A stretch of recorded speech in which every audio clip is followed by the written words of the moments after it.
errado e todo mundo está fazendo, não faça. É certo e ninguém está fazendo, faça. Não pega a ouvindo, porque o pessoal acha que as coisas tudo fácil, né? Porque todo mundo vê as coisas boas, mas não vê o que aconteceu para chegar nas coisas boas. Todo mundo tem propósito. Sim. Seu propósito não é maior que o meu não é maior que o seu, dele, do outro, de nenhum de nós aqui. Ninguém tem um propósito maior. Sim. Quando você acorda de manhã e diz assim, eu não tenho chance de não fazer, eu não tenho chance de não vender, eu não tenho chance de não... O negócio acontece, né? É a busca constante.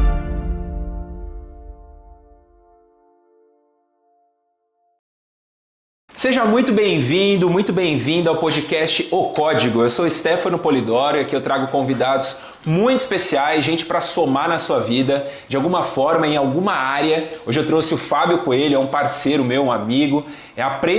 Antes aqui de começar, eu já estou aprendendo um monte, eu tenho certeza que você vai aprender muito com ele. Fábio, muito obrigado por aceitar o convite, seja muito bem-vindo, viu? Se apresente para a audiência, fique à vontade. Stefano, primeiro prazer de novo estar aqui, né? Obviamente minha primeira vez contigo no Código, acho brilhante a tua ideia, legal. Brilhante você dar um pouco de você, do teu tempo, para levar para as pessoas algo que faça um diferencial na vida de cada um deles. Isso é um propósito muito bonito, muito legal, que Deus continue te dando discernimento. Muito obrigado, isso é muito importante.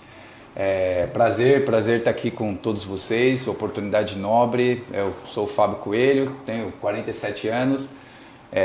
Obrigado por estar aqui. Vou falar um pouquinho de mim. Quem sabe eu consigo ajudar você que está aí na sua casa, olhando, pensando em coisas que de alguma forma não aconteceu contigo ou que pode vir a acontecer, sobre trabalho, sobre você que é dono e que precisa de movimentos diferentes para o teu negócio, para a tua família, enfim.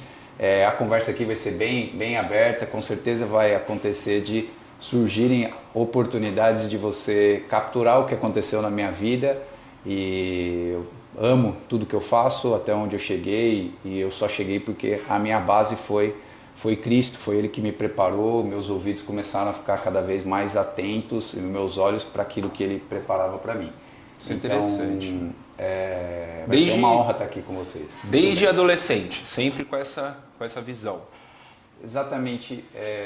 Cara, hoje eu, com 47 anos, tenho discernimento de que todos nós somos escolhidos, mas alguns, de alguma forma, acabam saindo de uma zona mais simples e indo para uma zona de ser usado pelo Espírito Santo um pouco mais. Eu acho que isso tem a ver com o que a gente faz para acessar essa escolha, tá? Então, porque todo mundo tem propósito. Sim. Seu propósito não é maior que o meu não é maior que o seu, dele, do outro, de nenhum de nós aqui. Ninguém tem um propósito maior. Agora, pode ser que o propósito leve outras pessoas para um caminho, façam coisas diferentes. Minha mãe tinha 17 anos quando engravidou. Minha mãe ia ser chacrete. Olha só! Minha mãe sempre bonita, linda, tal, não sei o que, engravidou com 17 anos e acabou o sonho dela. Ela queria ser chacrete? Ela ia ser. Vamos contextualizar, né? Porque chacrete, se eu não me engano, é as dançarinas. Era exatamente, para quem não sabe, era exatamente, né? Minha mãe muito bonita, muito jovem, nova, teve um relacionamento, acabou engravidando e ela estava nesse processo para ser uma das bailarinas. Bailarina do Chacria. Olha só que interessante. E aí ela ficou grávida, aí fechou. Ela até fala, eu não fui isso, mas tive a oportunidade de ter um filho, né? E ela agradece, eu também honro sempre a vida dela. E como tudo muito novo, imagina, há 47 anos atrás, o que aconteceu? Teve um problema lá, o cara falou que não era dele, o pai, aquela coisa toda. Enfim, ela me criou, e normal, né, do jeito que ela pôde criar, sem marido. Depois de uns 3 anos ela se relacionou com um cara que teve minhas duas irmãs, meu padrasto. E a gente morava, dali a gente já foi morar na Coab em Carapicuíba. Então São Paulo. São Paulo. Tá. Então Coab, Carapicuíba é um local de acesso menor, para famílias mais humildes, mais simples. Mas até então tudo normal, tudo funciona, as pessoas conseguem viver e crianças conseguem ser felizes, alegres e obviamente há 45 anos atrás, né? 40 anos atrás. Bom, nesse decorrer da minha vida, da minha história, por isso que eu estou querendo dizer da questão de ser escolhido, de agora ter a sensação de quanto Deus estava comigo em todos os momentos. O meu padrasto acabou traindo minha mãe, né? E ela ficou sozinha. Nisso que ela ficou sozinha, eu desde pequenininho sempre cuidei das minhas irmãs. Então eu tenho uma irmã com 2 anos mais nova que eu e uma com 3 anos mais nova que eu. Tenho 47, né? Então você é o irmão mais velho. Eu sou mais velho. Então eu já comecei a cuidar, porque ficou só eu, minha mãe e minhas 2 irmãs. E eu com 9 anos, a gente começou a passar necessidade. Minha mãe, um belo momento eu vi e falei, cara, eu preciso fazer alguma coisa. Vi lá uns caras carregando papelão na rua, sabe? Esses caras que ficam na rua, carrinho e tal. Falei, eu não tenho jeito, eu vou ter que fazer alguma coisa porque não tem pão, não tem comida, não tem não sei o que. Saiu um estalo na minha cabeça, moleque, peguei um cara mais forte que eu, porque eu era franzino, pequenininho, agora ainda sou um pouco maior, mas era pequenininho, não conseguia puxar a carroça. Então eu falava pro cara, ó, tu é mais forte, você puxa e eu vou pegando o papelão na rua, vou botando, vou arrumando, tal, aquela coisa. Cara, passei 1 ano fazendo isso, tanto é que eu repeti a 3ª série. A história só fica mais interessante, hein, meu? Como é que o cara foi virar vice-presidente? Aí vamos lá. Isso é bom pra você que tá ouvindo, porque o pessoal acha que as coisas é tudo fácil, né? Porque todo mundo vê as coisas boas, mas não vê o que aconteceu pra chegar nas coisas boas. Não vê. E eu não sabia onde eu ia chegar, mas eu sabia que aquilo não era pra mim. Eu sabia que eu estava sendo forjado. Esse pensamento é forte, hein? Isso aqui não é pra mim. Não é pra mim. Você já não estava aceitando aquilo. Não, porque era como se eu dissesse assim, eu vou fazer o que tiver que fazer para proteger minha família, mas eu vou ter a minha família, porque eu não tinha família teoricamente, eu não tinha um pai, eu não tinha minha mãe, coitada e tal. Então eu comecei a pegar papelão, não passei, repeti a 3ª série. Por que eu repeti? Por falta, obviamente, porque eu acordava às 5 horas da manhã, ia fazer, eu tinha vergonha ainda no início, no meio dos prédios, pegando tal, vendia naquele lugar, chegava. Então quando chegou num dado momento, eu já não conseguia mais ir para a escola, porque 9 horas da manhã voltava, não dava para entrar na escola, essa coisa toda, escola pública. Era uma normal, prioridade, você acabou tendo outra prioridade, cara. Chorei muito. Sobrevivência. Chorei muito, porque eu ainda tentei, né, passar de ano, tal, chorei muito, e aí eu falei, cara, tá errado, não é isso, eu tenho que estudar. Eu tenho que estudar, e aí que me deu uma virada de chave de assim, o que ninguém pode tirar de mim é o meu conhecimento, o que eu posso entregar para as pessoas é ser legítimo com propriedade, conhecimento intelectual e tal. E fui virar meio CDF, sentava na primeira cadeira, ficava lá olhando, querendo engolir os livros das pessoas, escrever, fazer. Se eu tirasse nota mais baixa que 9, eu ficava doido, como assim? Onde que eu errei? Discutia com o professor, não, mano, enfim. E aí fui crescendo e depois, com os 9 anos, 10, eu continuava tendo a necessidade de trabalhar. Então o que eu fazia? Eu ia para a escola de manhã, depois do almoço eu ia vender saco de lixo. Eu falava, por quê? Porque uma mulher foi lá em casa fazer unha, foi fazer unha, minha mãe era manicure, foi fazer unha e ela falou, não, eu vendo saco de lixo. Aí eu me liguei e falei, como que você vende? Meu filho vai ali, fulano vai aqui. Eu falei, eu também quero ir. Pronto. Quanto que você paga? Ela paga tanto. Já comecei a negociar. Já comecei. Quantos anos aí? Eu tinha 9 anos. Olha isso. Não sei o que, taraná. Aí eu falei, tá bom. Quanto eles vendem por dia? Vende tanto, não sei o que. Tá bom. E comecei a ir com os filhos dela. E aí, cara, você fala de alta performance, eu me lembro como se fosse hoje, é um negócio incrível isso. Na Coab você tem o prédio é assim, então você tem apartamento de frente aqui, a escada faz assim, né? Então é um conjunto habitacional você tem escadas, você tem dos dois lados, né? O prédio dos dois lados é a escada no meio, são dois. Então, ia os dois filhos dela naquela escada e eu ficava com uma escada só. Eu já falava, não, eu tô com uma escada só, porque eu queria vender mais, eu queria... Então, o que eu fazia? Eu comecei a perceber que eu batia na porta e demorava. Ficava lá esperando. Aí batia na porta do lado e demorava. 2 portas, demorava. Aí, às vezes abria, às vezes não abria, as pessoas estão trabalhando e tal. Aí eu falei, não, eu vou demorar demais, não vou demorar um dia para fazer um prédio, uma coisa, não vai dar esse negócio. A forma de pensar que mais me interessa. Agora, porque quando eu era pequeno, você nem achava. Sim. Aí o que eu fiz? Eu fazia, batia numa porta, batia na outra, descia uma escada e batia nas outras 2. Então eu batia em 4 portas rápido e ficava esperando qual abria. É isso. Aí às vezes abria 2 juntas, aí eu já chamava, falava assim, não, é o seguinte, olha, porque eu tô vendendo saco de lixo e tal, não sei o quê, aí vendia para as 2, eu não vendia para nenhuma e tal. Mas nesse momento, hoje eu consigo enxergar que eu já estava buscando performance e fazer mais com o que eu tinha. Então, eu terminava a minha escada, os caras estavam lá em cima ainda e eu já tinha terminado. É a forma de pensar, né? Aí, óbvio, não tinha muito sucesso no início da venda, aí eu me liguei hoje de novo, porque eu tenho mais discernimento, mas antes não. Eu criei uma forma de vender, porque eu olhava e falava assim, mãe, a senhora não compra saco de lixo. Ah, não, eu uso o do supermercado. Eu falava, todo mundo usa do supermercado, então eu estou tentando vender um negócio.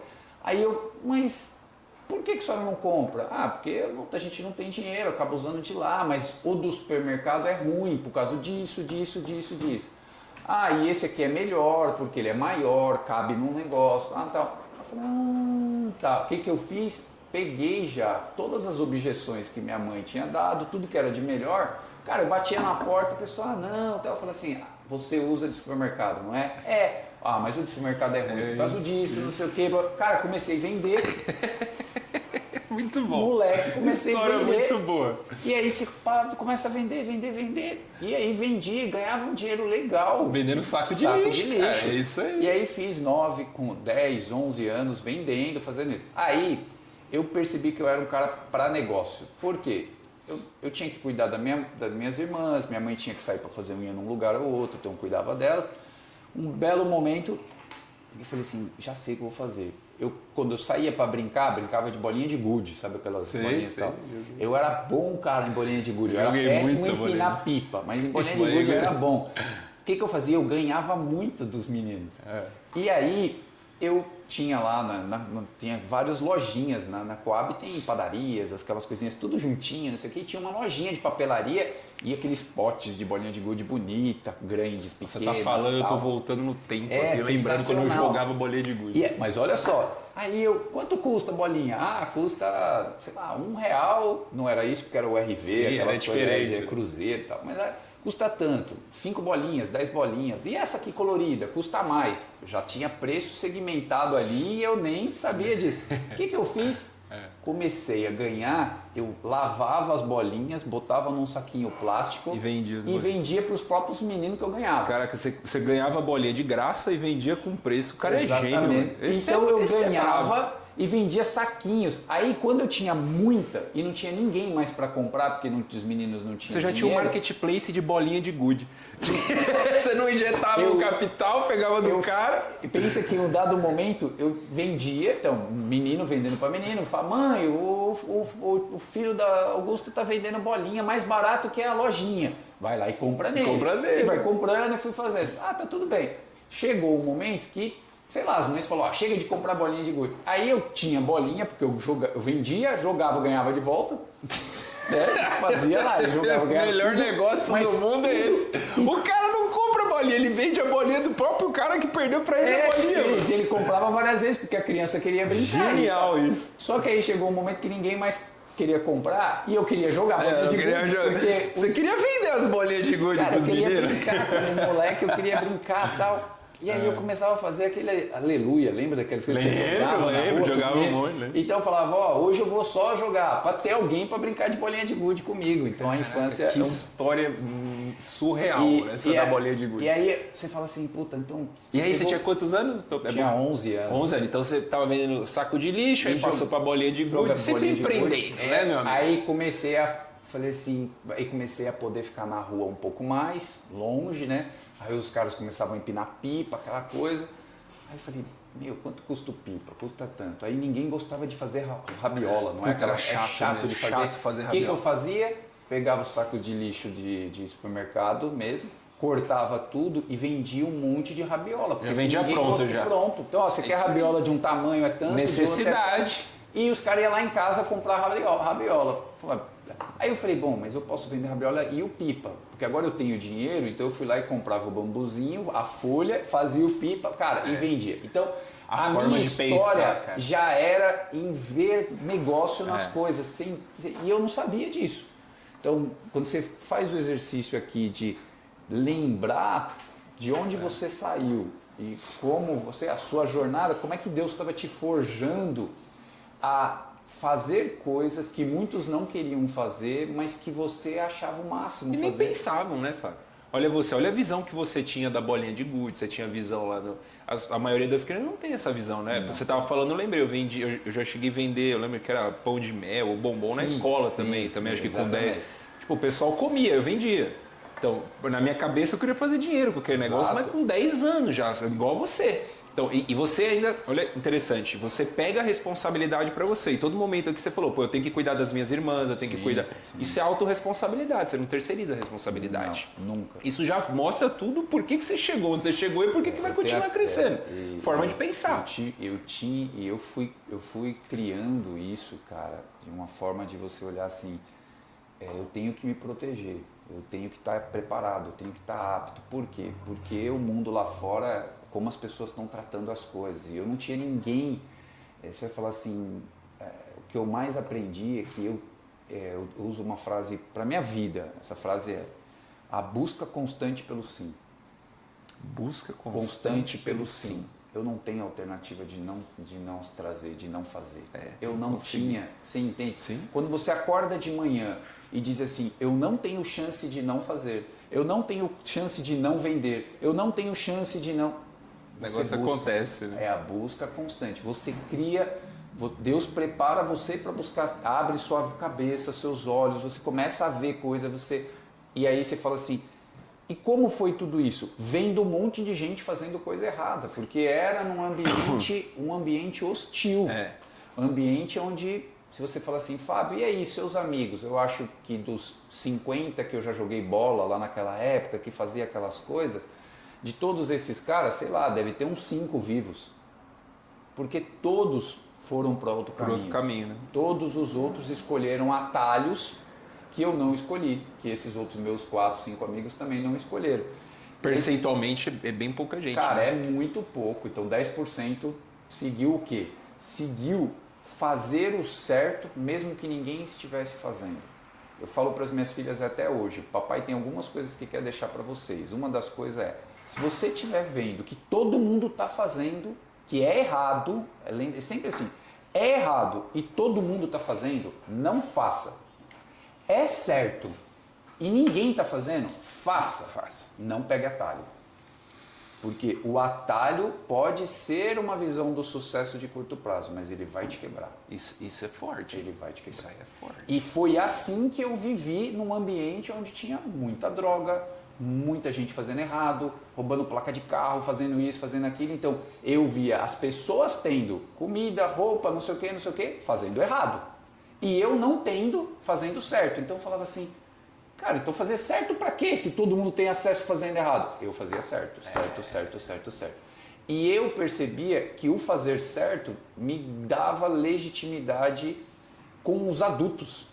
E não com as crianças, não com os moleques. Então, por exemplo, as mães dos meninos lá na rua falavam assim, não mãe, eu vou ali, mas o Fábio vai. Então pode ir. Porque a impressão era, como o Fábio vai, tá tudo bem, ele vai fazer coisa certa. Olha que isso. O Fábio. Então um menino ia jogar bola num lugar mais longe. Mas se o Fábio for com eles, tudo bem, porque o Fábio toma cuidado dele. Pô, uma criança tomando cuidado de outra criança. Mas eu não. Loucura, né? Hoje eu já entendo que os adultos me enxergavam como esse menino escolheu fazer o certo. Quero o meu filho perto dele. Quero o meu filho perto dele. Cara, isso foi evoluindo. Quando eu tinha 14 anos, eu estava na rua, você vê como é Deus. tava na rua, um cara passou de carro e falou assim, ó, você quer trabalhar na Sadia? Você tá brincando? Eu falei, como Foi assim? assim? Sim. Olha só! A empresa era aquela empresa de limpeza, Brasanitas. Eles contratavam terceirizado, né? Office boy, faxineiras, sim, essas coisas. Eu falei, claro que eu quero.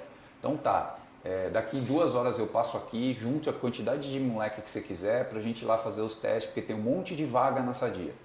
Eu falei, trabalhar na Sadia, oportunidade, né? Chamei mais uns meninos, uns quiseram ir, outros não, foi um amigo meu que quis ir e tal. Aí cheguei lá, tinha, sei lá, uns 80 moleques naquela balcão lá, preenchendo a fichinha e tal, não sei o quê. Só que, olha que loucura, eu fui de calça jeans, com um sapatinho que eu tinha lá mais arrumado, fui de camisa, que eu mesmo passei minha camisa lá do que eu tinha e tal. Cheguei lá, aquele monte de moleque com roupa de time, com boné e aquela coisa, office boy. Tinha 2 vagas, eu passei e um outro rapaz passou. Das 2 vagas, uma era para Alphaville, do lado de casa, Carapicuíba, Alphaville era do lado, coisa linda. A outra era para Domingo de Moraes, quase lá em São Paulo, lá, na Lapa ali, né, na Vila Anastácio. Aí eu fui escolhido para Vila Anastácio. Esse não é o fácil mesmo, né? Não, nunca vai ser o caminho fácil. Só que olha só que loucura. Nunca. 6 meses depois, tá. Tem isso, deu uns 5 meses depois, eles fecharam a unidade de Alphaville. Fecharam a de Alphaville? Ó, então foi um sinal isso aí, cara. Você viu que Deus já estava cuidando? Foi um negócio. Eu não vou te botar lá, eu vou te botar onde você... E mais, em Alphaville só ficavam os donos da Sadia. Então era um escritório e os donos. Lá na Vila Anastácio tinha uma fábrica, tinha 2 grandes escritórios, legal, área de logística, marketing, você viu o negócio acontecendo mesmo. Tudo. E aí que tá o ponto de assim, como foi a sua vida, né? Como é que... Eu falo que a Sadia foi uma escola para mim. Que você saiu da informalidade total para ser um cara... Para virar tipo um trainee da Sadia. Exato. É office boy. Office boy. É o nome chique. Hoje em dia é trainee, né? Não, mas lá era office boy. Na época era office boy. E aí eu cheguei lá, tinha mais uns 10 meninos, porque eram muitas áreas, uns 10 caras que ficavam entregando envelope interno e fazendo pagamento de banco externo. Tá. Naquela época tinha muito disso. Cara, os meninos só brincavam, cara. Era moleque, juntar 10 moleques junto, então, era só brincadeira, joga giz, papel, faz não sei o quê, papapá. E eu já hominho, trabalhando, querendo trabalhar. Então eu ficava ali do lado do guichê esperando alguém falar, precisa ir lá na tal área, precisa... Você quer ir aprender, eu queria aprender, né? Eu tinha uma sede, e aí conforme eu passava pelas áreas, eu via as pessoas mexendo em computador, aquilo pra mim, uau, computador, naquela Você está falando de 1993. Nossa, eu tinha nem nascido, eu nasci em 94. 1993. Acho que o computador nem era, não era, tinha pouquíssimos computadores e tinha, na verdade, aquele telégrafo, fax. Nossa, aquela realidade. Lembro que nessa época, um ano depois, entrou o CC Mail, aquele que ficava fazendo barulhinhos, tá? Esse eu não peguei, cara, não. Por isso, 1994. Aí eu fazia de tudo. Cara, o cara levantava, moço, pode comprar um cigarro? Você pode fazer não sei o quê? Você pode ler. Cara, qualquer coisa eu fazia. Aí, como eu percebi que eu estava fazendo mais, entregando mais, por natureza você começa a ficar deslocado dos outros meninos. Então a sociedade ela é perversa com você. Se você escolhe não ser a maioria, então significa que você é o estranho e você está errado. É bem assim, né? E aí eu comecei a ficar sozinho.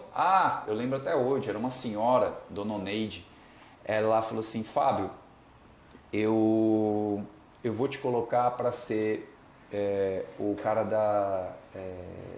do office boy do Sr. Walter Fontana, que é o filho do dono. Filho do dono. E aí eu fui e já não ficava mais muito junto com eles, ficava no prédio de tijolinho, no primeiro andar, onde o andar inteiro era do dono. Diferente, né? E aí ele sempre estava ligado com as coisas. Então o que eu fazia? Ele reclamava que ao ler o jornal todo dia de manhã sujava a mão dele, né? O que eu queria fazer bem, agradar. Cara, eu chegava antes de manhã, antes dele, eu abria o jornal do lado de fora para secar a tinta Depois eu dobrava bonitinho, chegava um belo dia, ele falou assim, nossa, mudaram a tinta desse jornal. Aí a secretária dele falou, não é que o Fábio deixa o jornal aberto para você antes, para você não sujar a sua mão, porque ele ouviu que você não gosta que suje a mão. Então, isso aí. Quantos têm esse pensamento, Fábio? Exatamente. Cara, hoje é difícil achar gente que tem esse pensamento, imagina 30 anos Hoje é atrás. difícil as pessoas entenderem que elas podem servir as outras, que elas podem contribuir, que ela pode prestar atenção na outra pessoa. É isso aí, só de prestar atenção. Você pegou o negócio de prestar atenção. Ele nunca ia pensar que daria para resolver. Eu não durei 3 meses com ele ali, já foram subiu, 10 já. meses. Aí me chamaram para ser praticante de auxiliar de escritório, ou seja, eu podia tirar xerox, tirar cópia. Subiu o nível, meu amigo. Olha só, vai pensando o quê? Agora eu tiro xerox. Ele é presidente disso, foi aquilo, cara. Eu simplesmente praticante de auxiliar de escritório, já tinha uma casinha onde todo mundo me mandava um monte de coisa que eu tinha que tirar cópia e tal. Tudo que eu ia fazer, eu queria fazer com excelência. Então eu percebia que o cara me entregava de um jeito, eu colocava no clips, dentro de uma coisa, escrevia o nome dele, deixava a pastinha para ele, fazia não sei o que, tudo arrumadinho, as pastinhas uma do lado da outra e tal. E aquilo as pessoas foram olhando, dito e feito. Me deu 6 meses, o cara falou assim, um dos gerentes de uma área chamada administração de vendas, falou, você sabe, e compras, você sabe mexer com fax bem, né? Fazer essas coisas? A gente está precisando de uma ajuda lá no 3º andar. Falei, tá bom. Fui lá, deu um problema, saíram 2, 3 pessoas. Um belo dia, ficou uma semana sem ninguém. Eu ajustei, era um ambiente de... Imagina que a Sadia importava para o mundo inteiro, exportava. Então gigante, né? Tinha 12 coisinhas de fax, aquelas maquininhas de fax e uma de cópia. E telégrafo, que é aquela bobina que você passava por dentro e tal. Então eu falei assim, tem 3 pessoas para fazer tudo isso. Vou ficar uma semana inteira fazendo sozinho. Como que eu vou fazer isso sozinho? Aí eu comecei a olhar para o lugar e tal, reorganizei, porque os fax ficavam tudo em cantos diferentes, porque óbvio tinham 3 pessoas, cada um tinha o seu jeito de fazer. Eu falei, eu montei e botei 6 fax aqui e 6 fax atrás de mim assim. Eu botava as folhinhas assim. Por favor, sinal do fax. Por favor, ia passando as folhinhas e ia fazendo assim, subia aqui.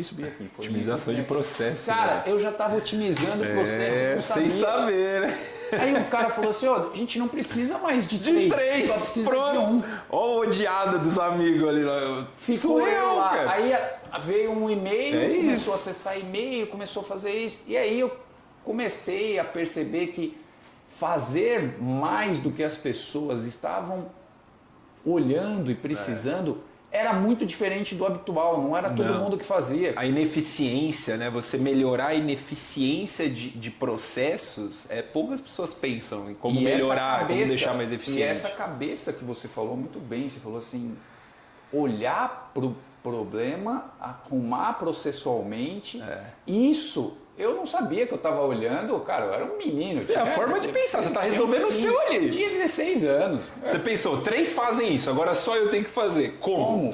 Pronto, resolver problema. Exato, isso é forma de pensar. Exato. E aí, fui fazendo isso, eu comecei a mexer com informática, fui fazer curso. Então, o que eu fazia? Eu, como provedor da minha mãe, Nessa época você já basicamente pagava tudo da casa? Sempre banquei minha casa, da minha mãe, das minhas irmãs, sempre. Eu ia no supermercado, 10 sacos de arroz, não sei o que, era mais pesado que eu. Pesava 40 quilos, estava levando lá. As senhoras até falavam, cadê seu pai e sua mãe? Eu falava assim, esquece, sou eu que estou levando para...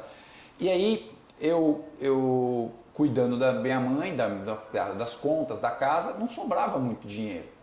Então eu fui para uma área que tinha que mexer no Excel, fazer macro, VBA. Aí já vai subir a remuneração. Exato. Aí já fica mais difícil.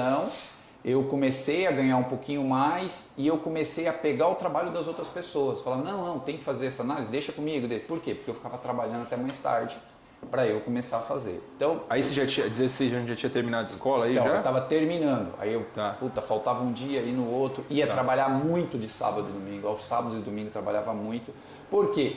Eu já queria ter coisas que eu percebia que eu não tinha condição de ter. Eu queria comprar um tênis melhor, eu queria colocar uma camiseta melhor, uma coisa melhor. E meu dinheiro era direto para... eu ganhava vale transporte eu ia andando até a estação para economizar o do ônibus para vender ou para comer um cachorro quente antes de ir para a escola à noite. Porque como eu trabalhava o dia inteiro, chegava de 7 horas da noite, tinha que ir para a escola à noite. Esse podcast eu vou mandar para várias geração milênio. Não, geração Z, né? Qual que é a geração hoje em dia aqui? Que é discutível. Eu acho que é. A geração do neném. Já ouviu essa aí? Não. A geração do neném. Nem trabalha e nem estuda. Nossa. Chama geração do neném. Geralmente, acho que se eu não me engano, é a geração Z, cara. É a maioria. Eu vou mandar esse podcast pra um monte que eu conheço. Cara, ouve a história aí. O cara, tá vendo? Pega o cara aí dos 9 anos até os 16 e tem gente reclamando, meu amigo. Excelente história. E é legal a gente poder falar isso para as pessoas, que assim, eu não reclamava. Eu não tinha tempo de reclamar. Não tinha tempo de reclamar, meu amigo. Tem duas irmãs, uma mãe em casa ali. Eu lembro exatamente, acordava às 6 horas da manhã. Eu passava a minha camisa, a minha camiseta, qualquer coisa que eu fosse usar, eu mesmo passava. Acordava de manhã, descia andando da Coab até a estação de trem, porque aquilo economizava aquele passe que era o do ônibus.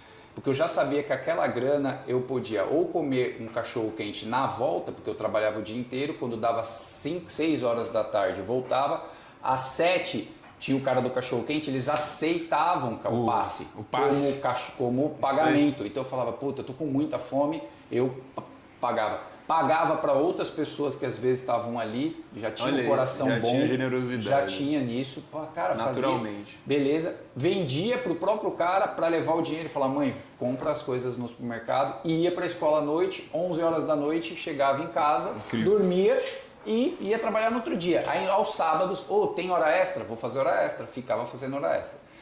Eu fiz isso por muitos anos e quando eu tinha 18 anos, até 18 anos, eu terminei a escola. Olha só, para você ter ideia, eu sempre estudei em escola pública, mas quando eu fui do segundo para o terceiro ano, eu percebi que eu precisava me preparar melhor com a escola. E aí eu tinha já uma graninha do meu trabalho, eu falei, o que eu vou fazer? Eu vou pagar minha escola sair da pública e ir para a privada. Então eu fui estudar em Carapicuíba numa escola técnica. Você pega, olha só que interessante. Sozinho, tá? Você pega a grana que você tem ali, aí você tem duas opções. Gastar com coisa que não vai te levar a lugar nenhum, ou investir em você mesmo para você ir para outro lugar. Quantos anos você tinha aí? 18 anos. 18. Aí você toma uma decisão de 18 17, anos. 18, então você toma uma decisão de investir no seu futuro. Em mim. Em você. E aí você fala assim, é você, Fábio? Não, era Deus falando comigo, eu tenho certeza. Porque eu não tinha orientação. Exato. O que eu fiz foi ser obediente. O que eu fiz foi fazer as escolhas que me iam tirar da onde eu estava. Eu não queria viver a vida que eu via as pessoas vivendo. Cara, eu trabalhava todo dia, o dia inteiro. Eu saía às 7 horas da manhã, às 6 e pouquinho, eu via o cara com uma roupa, sentada lá, fumando, fazendo alguma coisa. Eu voltava 11 horas da noite ou 7 horas da noite, o cara tava lá com a mesma roupa, do mesmo jeito e tal. Eu falava, eu não quero isso pra mim. Eu não serei esse cara. Eu não vou ser esse cara, eu não vou fazer essas coisas, eu vou trabalhar.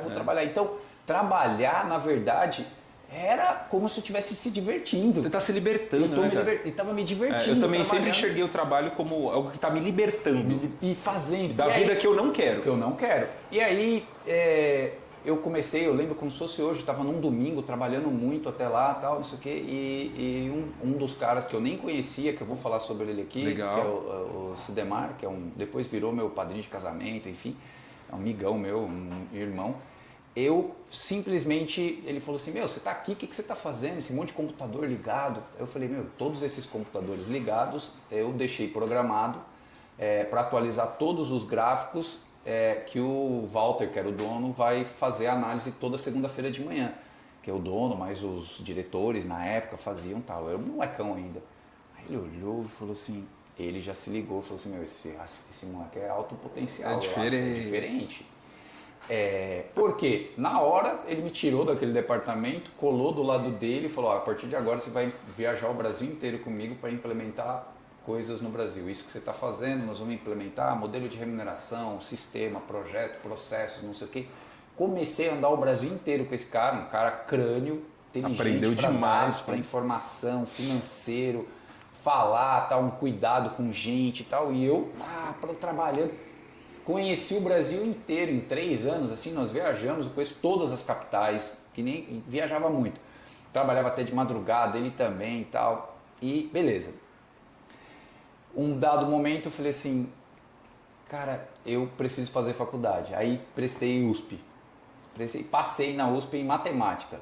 Olha só, cara, matemática na USP, aí sim. Aí o que aconteceu? Aí o que aconteceu? Só que naquela época o curso tinha de manhã e à noite. Eu passei de manhã, não passei à noite. Obviamente a noite era mais competitivo e eu passei de manhã. E aí não dava para eu também não tinha ninguém por trás para eu fazer.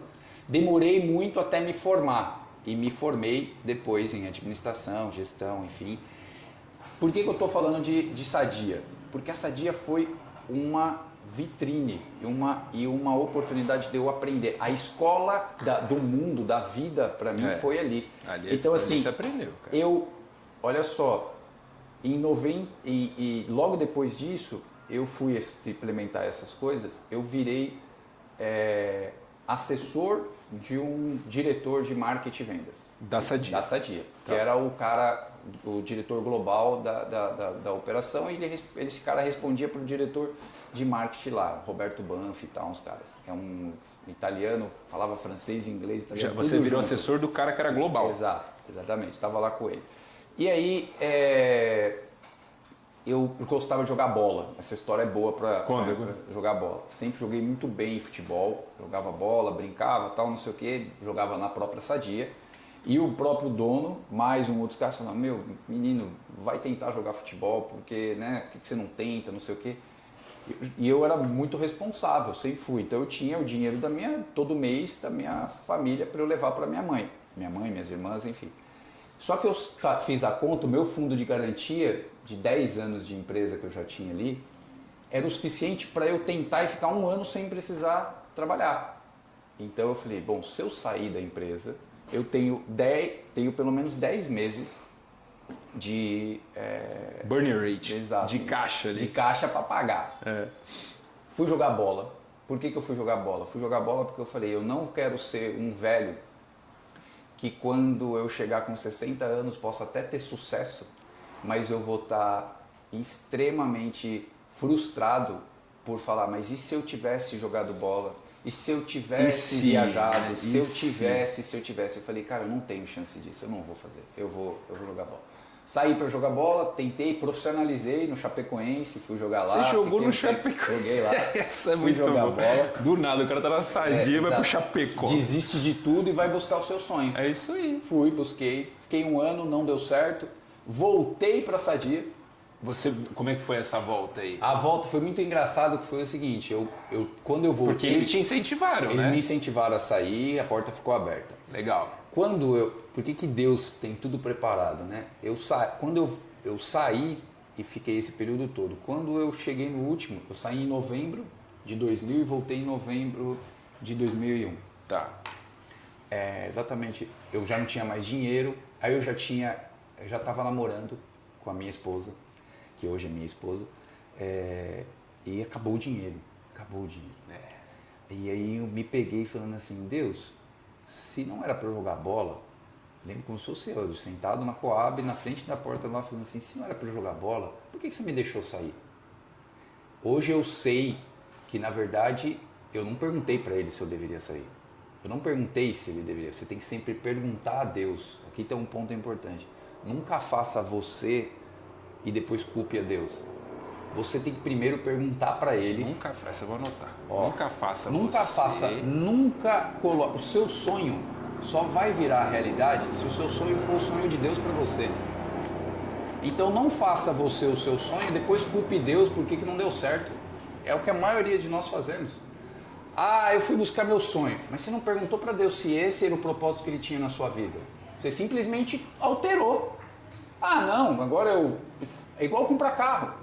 Não, eu tô com esse carro, eu vou vender e eu vou comprar o outro. Quem disse que é para você comprar o outro? Você pediu orientação, você pediu qualquer coisa para sair de casa. Pai, eu vou nesse lugar, é para eu ir mesmo ou não é para ir? Abre os meus olhos, me mostra o caminho. Não tinha esse discernimento, não tinha mesmo. Sim. Hoje a gente pode comunicar, hoje a gente pode falar. Hoje você tem acesso. Hoje a gente pode falar para as pessoas, cara, você tem uma pessoa que te ama mais que todo mundo, que é Deus. Deu o filho dele pra gente. para a gente viver o que a gente vive. A gente pode pedir para ele a orientação. Ah, você não vai pedir uma orientação para um amigo? Óbvio, você pode. A orientação que ele vai te dar é uma outra, mas a que Deus vai te dar vai te deixar leve. Mesmo que o fardo esteja pesado, esteja tudo, a sua passagem pelo processo, a gente vai falar sobre isso depois, que foi quando eu encontrei Jesus e outra coisa, mas ela vai ser leve. Então, qual que é o ponto? Eu fiz esses questionamentos para Deus e aí fui jogar bola na Sadia, dia depois, porque eles jogavam bola toda quinta-feira. Eu tô saindo para jogar bola, um dos amigos meus, que trabalhavam lá até hoje, quase me atropelou, chama Fábio Hittman. Hoje ele mora nos Estados Unidos até. Ele quase me atropelou, Fabião, pô, não tô te vendo no Corinthians, não tô te vendo no São Paulo, cadê você? Aquele jeitão lá e tal. E ele falou, eu falei, cara, não deu certo. Eu tentei, não deu certo, não tá fácil, tô precisando voltar a trabalhar. Ele, é mesmo? Segunda-feira você começa comigo. Pronto. Cara, tava lá no sim, momento certo, na hora certa. Deus que falou, sai daqui, vai jogar bola, faz isso. Segunda-feira eu comecei. Você deixou as portas abertas? Quando eu saí, pensa assim, quando eu saí eu já era um coordenador. Tá. Quando eu voltei como analista júnior. É isso aí. Então você tem analista, para quem não entende, analista júnior, analista pleno, sênior, depois coordenador. É isso aí, você voltou então, lá. Eu voltei lá embaixo de novo. E aí ele falou, Fábio, é o que eu tenho. Eu falei assim, glória a Deus que você tem alguma coisa para mim. Isso aí. Falei para ele, né? Então tá ótimo, tudo bem. Aí ele falou assim, mas por que você aceitou, você não esperou? Porque eu já sabia jogar aquele jogo. Lógico, você já fez uma vez, eu já faz de estava lá. novo. Então eu encontrei o mesmo ambiente. Sim. As pessoas encostadas, aqueles alta performance rodando, voando, os outros medianos aqui. Eu falei, eu vou colar nos alta performance. Eu sempre vou lá, sempre vou lá. tem. É a mesa que eu quero estar é essa. Em 6 meses eu já comecei a cuidar da área inteira que ele cuidava. Ele saiu, foi promovido, me deixou na área. Aí Deus, por isso que ele vai abrindo as portas pra gente. Aí eu fui para Recife, fiquei um tempo morando lá. Quanto tempo, Recife? Fiquei 6 meses. Legal. Casei nesse inteirinho, levei minha esposa 40 dias, voltamos em Recife porque ela não se adaptou. Nesse não adaptar, olha como Deus cuida. Não abriram mais vagas para mim. Eu precisava sair da empresa, eu ia ter que sair da empresa no último dia antes de eu sair da empresa, porque como eu voltei, a minha vaga, não tinha mais vaga para onde eu voltei, a decisão foi minha de voltar. Tá? E aí, no último dia, fiquei uma semana tentando achar lugar, empresa grande, você tem isso, ver se cabe num lugar, no outro e tal. Eu fiquei lá, um cara indo para almoçar, falou, tudo bom, Fábio? Tudo bem, mas eu não conhecia esse cara. Você não conhecia o cara, tá. Ele falou assim, como é que você tá? Eu falei, acho que hoje é o meu último dia, tô... difícil, né? Pô, acabei de voltar, faz 2 anos que eu voltei, já era casado, eu casei, casei. Peguei minhas coisas lá de Recife, coloquei na garagem do meu sogro, na garagem do meu sogro, geladeira, fogão, as coisinhas, e fiquei 15 dias tentando espaço na Sadia de novo. Lá dentro. Lá dentro. No último dia, numa sexta-feira, já desesperado, chorando por dentro, falando, pô, não acredito que não vai dar certo. No almoço, um cara que eu nunca vi na minha vida diz assim, não, depois do almoço vai lá na minha sala, vamos conversar um pouquinho. Ele abriu uma vaga e me contratou. Daí minha virada para a empresa foi uma coisa absurda. Absurdo que Deus foi abrindo a porta e fazendo. Porque ele estava há 6 meses na empresa, respondendo para o novo presidente da empresa, Brasil, né? Mesmo ele. Então ele era um gerente que respondia para um e te contratou. E me contratou. Você era tipo o terceiro ali. Eu era um analista sênior, como se fosse isso lá, especialista. Porque você respondia para um e esse um respondia para o presidente. Exatamente, é isso aí. E aí ele estava com muita dificuldade de fazer coisas, materiais e tal. Ele me falou comigo na sexta. Você pode sim e tal. E aí ele falou, acabou a conversa, ele falou, como é que tá a sua agenda amanhã? No sábado. Qualquer um poderia falar o seguinte, puta, já me contratou, beleza, tá tudo bem, segunda-feira eu tô aí. Eu falei assim, sábado, você precisa trabalhar? Eu tô aqui. Aí ele falou, você pode vir? Eu falei, posso. O que você precisa? Aí ele falou, não, tá acontecendo isso. Ele me explicou que ele precisava de umas análises, uns gráficos, umas coisas importantes. Qual é o problema, né? Traz o problema que a gente resolve. Né? Exatamente. Qual que é o problema? Qual que é o teu problema? Exato. É isso aí. Aí ele me mostrou, aí eu falei pra ele, olha, faz o seguinte, fica com a sua família, quando for umas 2, 3 horas da tarde, você vem pra cá e eu te mostro como que tá. Aí ele falou... Isso é diferente. Ele falou, como assim? Aí, acho que o cara nunca deve ter ouvido isso, meu, de um analista. Nunca. Cara, ele chegou, o material tava tão pronto, esse cara chorou. Ele falou assim, eu tô há 6 meses tentando fazer isso com 15 pessoas e ninguém faz pra mim. E aí, né? Aí, o que você faz? Né? Dá vontade de levar pros 15 e falar aqui, galera, valeu. Caras, olha como são as coisas. Os caras queriam derrubar ele. Você salvou a vaga do cara? Ele me salvou, mas na verdade quem salvou ele fui eu. E ele falou isso pra mim. Olha que loucura! E eu não sabia. Esse cara era casado com a irmã do presidente da empresa. Olha onde você entrou, meu amigo. Eu salvei. Você resolveu o problema do cara? Ao todo.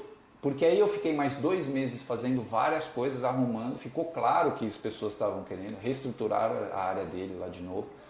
O vice-presidente, que era o presidente Brasil, porque você tem o presidente global, o presidente Brasil e o presidente mercado externo. Tá. Esse cara viu que era eu que fazia as apresentações, fazia todas as coisas e me chamou. Falou, ó, Ricardo, deixa o Fábio comigo agora. Lógico, é óbvio. Né? Se você resolve o problema, vem resolver os meus aqui. Costumo dizer que tem a minha vida. Quando eu encontrei o Cidemarca, esse cara, e depois quando eu encontrei o Sérgio Fonseca. Esse é outro cara, outro personagem. É o meu mentor até hoje. Legal. É um cara que, assim, eu sei que Deus colocou ele como um cara para me orientar em uma série de coisas.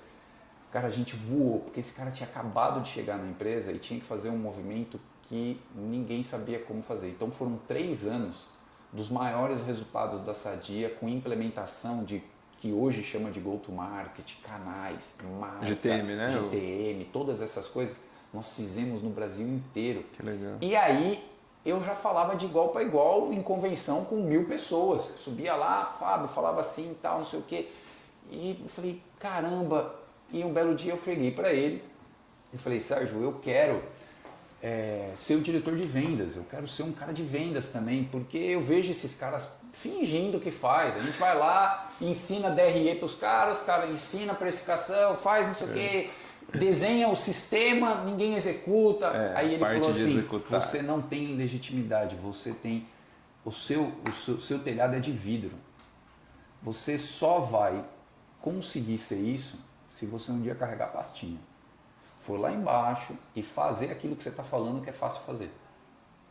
Eu sempre estou falando aqui, porque eu já fiz, é isso, os caras têm as ordens. Então, um vice-presidente fala para os diretores, que fala para os gerentes, que falam para os supervisores, que falam para os vendedores. Você é o cara da estratégia, do entendimento. Então, eu entendia a estratégia, desenhava a operação tática e entregava como o cara tinha que fazer. Mas eu não fazia. Você não fazia? Eu não fazia. Tá. Só que eu já era um gerente, teoricamente, ali. Porque eu respondia direto pro cara, o cargo, o salário e tal. Tá. Aí o que aconteceu? Eu falei assim, eu quero. Ele falou, então tá bom. Treina alguém para ficar no seu lugar e vai ser vendedor. Não é vai ser gerente, vai mandar. Não, vai carregar a pastinha, pegar chuva, vai fazer não sei o quê. Eu falei, tá bom. Então, eu nunca tive medo de nenhum movimento. Nossa, então você transitou em tudo. Tudo. Aí eu fui ser vendedor. Fiquei com o vendedor 3 meses. 3 meses. Eu batia a meta todo dia 20, 21. Os caras ficavam doidos. O presidente e ele, porque eles estavam me monitorando. Essa meta tá fácil, deve estar fácil. Fácil nada. Eu nem almoçava. Eu implementava aquilo que eu tinha desenhado com os que você acreditava. Que eu acreditava. Então, eu chegava no ponto de venda dos pequenos e falava assim, ô, senhor Stefano, tudo bom? Eu tô vendo aqui, o senhor não tem esse produto, não tem isso, faz aquilo, tal, vamos colocar, cola o material, vamos precificar desse jeito, ó, tá quase para vencer, usa lá na sua cozinha, faz tal. Bravo. Cara, bravo. Já resolvi o problema do cara. O problema, colava, arrumava, tal, não sei o quê, e o cara comprava tudo que eu mandava. Lógico, você já mostrava pro cara como vender. Você lembra que você falou antes da gente começar, você falou assim, de como as pessoas, elas gostam quando elas entendem que os outros, que todo mundo está ganhando. Todo mundo tá Na ganhando. verdade, desde o início o que a pessoa quer é que você cuide dela, do resultado dela. Ajude Se ela, você cuidando do resultado dela, você também tem algum benefício, aí tá tudo bem, é problema seu. É isso. Mas primeiro você foi lá para cuidar do negócio dela. Então eu primeiro ia lá cuidar do ponto de venda, do restaurante, da mercearia. Terminava de cuidar, falava assim, agora o senhor precisa comprar tanto, isso. A pessoa dizia para mim assim, tá dando certo, ok, pode fazer, Fábio. Vende Confio o que em você você, quiser, já confio em você. E aí eu percebia que a rotina desenhar, a estratégia, a rotina, a segmentação, os processos, eles todos funcionavam.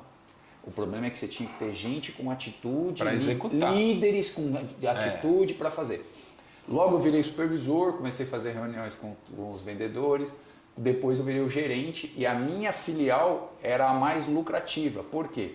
Porque para eu chegar lá eu já sabia vender e eu sabia os caminhos, porque era eu que tinha desenhado do DRE. Aonde ganha dinheiro, onde não ganha, qual produto faz isso, ninguém faz te enrola mais, meu amigo. Nem, nos vendedores pode vir qualquer história pra você. Ei, meu amigo. Eu lembro até hoje, quando eu assumi a filial, todo mundo ficou falando, esse cara aí assumiu, ele era o assessor, virou vendedor, com tempo, supervisor e tal, não sei o quê. Eu falei para eles assim, eu tinha 75 vendedores. Eu falei assim, eu quero 45 a 50 dias para fazer a minha primeira reunião com vocês. Fiz uma para fazer a reunião de chefe. Eu saí com todos os meus vendedores. Todos. Era meio período com um, meio período com o outro. Um dia inteiro com um, para ver como eles trabalhavam. Como eles trabalhavam e para todos verem que quando o cara... A minha reunião foi exatamente essa. Falei assim, a partir de hoje, por que a gente bateu meta todos os meses? Foram 2 anos batendo meta todo mês, cara. E aí não é todo mundo, todo mês. Eu chegava na reunião e falava para os caras assim, alguém aqui tem condição de dizer para mim que não dá para fazer?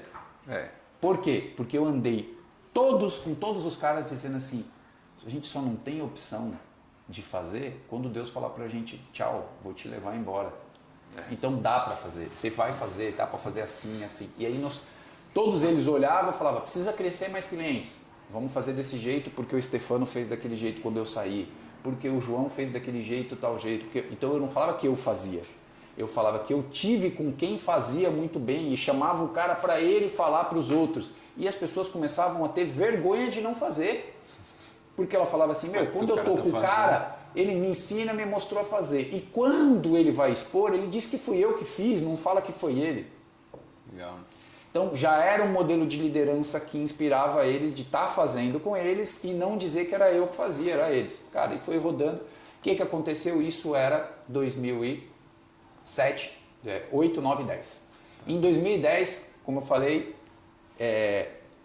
a Sadia muito forte, melhor empresa de produtividade, share de mercado gigante, mais de 80 mil funcionários, negócio gigante. Equipe de vendas, a gente tinha 2 mil promotores, aproximadamente 900 vendedores, 300 e poucos supervisores. Então um negócio absurdo de gente. Derivativo quebrou a empresa, quebrou a Sadia. Derivativo quebrou.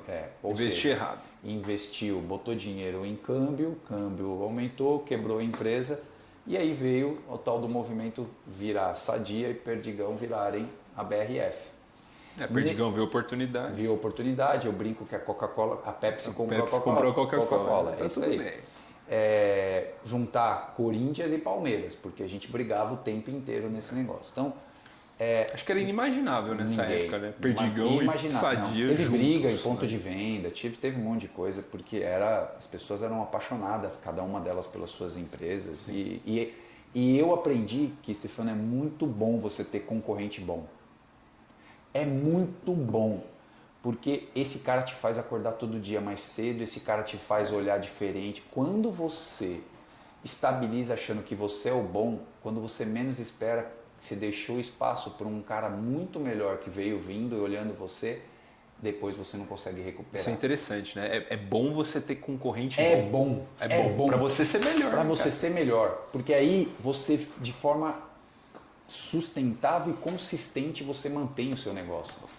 O cara que fala assim, eu não tenho concorrente, provavelmente esse cara vai quebrar a humorosidade dele. A vida dele não é feliz. Por quê? Porque ele não compete. Porque ele não acorda de manhã falando, cara, como é que eu vou trabalhar? os caras pensaram num negócio que eu não pensei. Pô, peraí, eu vou ter que fazer... Né? Que delícia você acordar de manhã com um problema bom.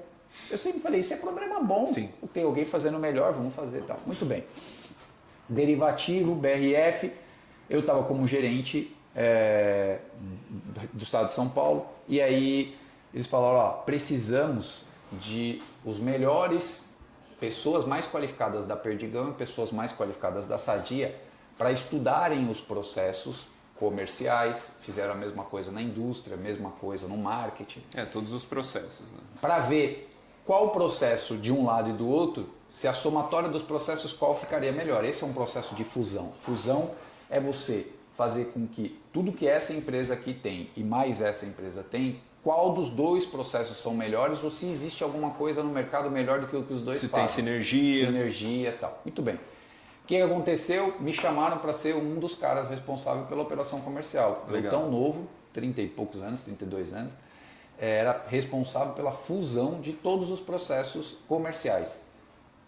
Estratégia comercial de canais, meta, modelos de remuneração, pricing, precificação. Tudo. Aí você teve que entender tudo da Perdigão. Tudo do lado e do outro. E aí a gente percebeu que realmente quem tinha dinheiro era a Perdigão, por isso que ela comprou, mas os processos comerciais da Sadia eram bem superiores. Não é que a Perdigão não tinha processo, claro que tinham, claro que eram bons, mas os processos aqui eles estavam mais amarrados, estavam mais robustos, mais autocontrolados. Então, e aí a gente começou aos poucos fazer isso. Tudo que o time da Sadia vendia, o time da Perdigão também tinha que vender. Então foi um processo de 2, 3 anos fazendo isso, até chegar ao Abílio. O Abílio? Por quê? Porque nesses 3 anos foi um movimento de os executivos da Perdigão tentarem implementar os processos da Sadia. Qual a chance de dar certo isso? Nenhuma. O único cara Sadia que tinha era eu. Porque o resto ficou tudo Perdigão. Você tinha que brigar com uma galera. Então lá. eu tinha que dizer pro cara, você tem que tomar esse remédio. Ah, mas esse remédio é da Sadia. Não importa, vai te fazer bem. Não, mas é da Sadia. Então tinha um certo ego, tinha uns silos de se proteger, essa coisa que eu falo. E então foi muito difícil. Eu aprendi muito a ter discernimento maior sobre a forma de colocar, tomar paciência. Muito durante esses 3 anos. Doido, né? Você quer mostrar um negócio melhor pro cara. Não, é da Sadia, eu não quero. Hoje eu vejo isso na economia. Se você chega na rua e fala, olha, tem esses caras que fazem vídeos, podcasts, esse cara mostra, fala assim, olha, isso aqui é muito ruim, né? Porque foi o partido tal. Aí o cara fala assim, é muito ruim. E se eu te disser que não foi o partido, foi o outro? Não é tão ruim assim. Então, acontece isso mesmo. A galera tá tão polarizada que não é o que é bom, é de onde vem. De onde vem. Entendeu? Então, não é se o remédio vai te ajudar a ficar vivo. Depende, quem fez o remédio? Não, mas vai te ajudar. O remédio quem fez foi o cara do azul. Ah, legal. Não foi não, foi do vermelho. Puta, não quero tomar esse negócio, mas vai te ajudar. Então, o caos. Então, isso já existia, isso existe. Sempre é assim, né? Sempre foi assim. E a pessoa não quer a solução, ela quer saber de quem vem, depende da narrativa, aquela coisa toda. Sim. Bom, então isso, num modelo de fusão de uma empresa, você juntou 2 gigantes, passou para mais de 100 mil funcionários, 4, 5 mil promotores, 2 mil vendedores, cara, mais de 3 mil SKUs. Então eu tinha que precificar 3 mil SKUs, dar meta para 8 mil promotores, para precificar. Um monte de gente. Então eu virei o cara responsável por uma área chamada de inteligência comercial, que era a área que falava onde vender e como remunerar, qual o preço certo. Então, preço de gôndola, preço interno com lucratividade, que rotina que todo o Brasil tinha que ter. Se você saísse com um vendedor de Manaus ou um vendedor de Porto Alegre, todos eles tinham o mesmo padrão de execução. E o sistema que era o que amarrava isso. Então, todo mundo acordava de manhã, tinha lá o sistema bem organizadinho. O sistema, ele traduzia a estratégia, não deixava o cara sair do caminho. No pricing, lá na hora de vender, você já pensava na venda para o consumidor final? Consumidor final. É aí que você já pensa já, porque na você tem hora. que convencer o varejista de comprar já com Exato. preço na ponta. E ali, mais né? para frente a gente pode vir fazer conversas aqui Esse é outro de podcast, coisas cara. específicas. Esse Exato. aí é outro coisas podcast. específicas. Do É tipo, o negócio mais vamos técnico, né? técnico, do tipo, Esse como eu é que quero, você está hein? vendo o Vou marcar. negócio? Vamos falar sobre estratégia. Como é que deveria ir para o mercado? Vamos falar de pricing, como é que eu deveria estudar, como é que eu deveria olhar o meu concorrente, o mercado. Eu acho que vale. Como hoje a gente está dando mais um panorama geral sobre a jornada aqui, os códigos que a gente pode deixar para Não, as você pessoas. deixou vários aí. Puta, um melhor que o outro. Acho legal. Aí fui para a fusão. A fusão, como resultado, não estava indo bem, porque você juntou dois gigantes que pararam de competir. Por isso que eu Aí digo. você falou lá, né? E quem é o outro, né? Você comentou do Abílio. O que aconteceu Então, com o aí Abílio? o que aconteceu? A expectativa na fusão é que você falasse assim, bom, você tem uma Sadia que tem 20 bilhões de faturamento e você tem uma Perdigão que tem 15, somou 35. Com as duas juntas, você vai fazer 50. Não saía dos 35, andava do mesmo lado. Por quê? Porque os dois estavam dentro de casa, competindo com o outro. Ali, né? Na verdade, eles estavam mais tentando ganhar espaço interno do que ganhar no mercado. Tá. E o conselho externo, começou a ver isso como um problema grande, óbvio, tá certo. Como não está ganhando produtividade, como não está melhorando a margem. Tem que sair para 50, 60. Você junta 1 mais 1 para dar 3 e não 2. Exato. Essa é a fusão, essa é isso. A fusão. E não estava dando por N motivos, a gente pode depois ter para falar só sobre a fusão.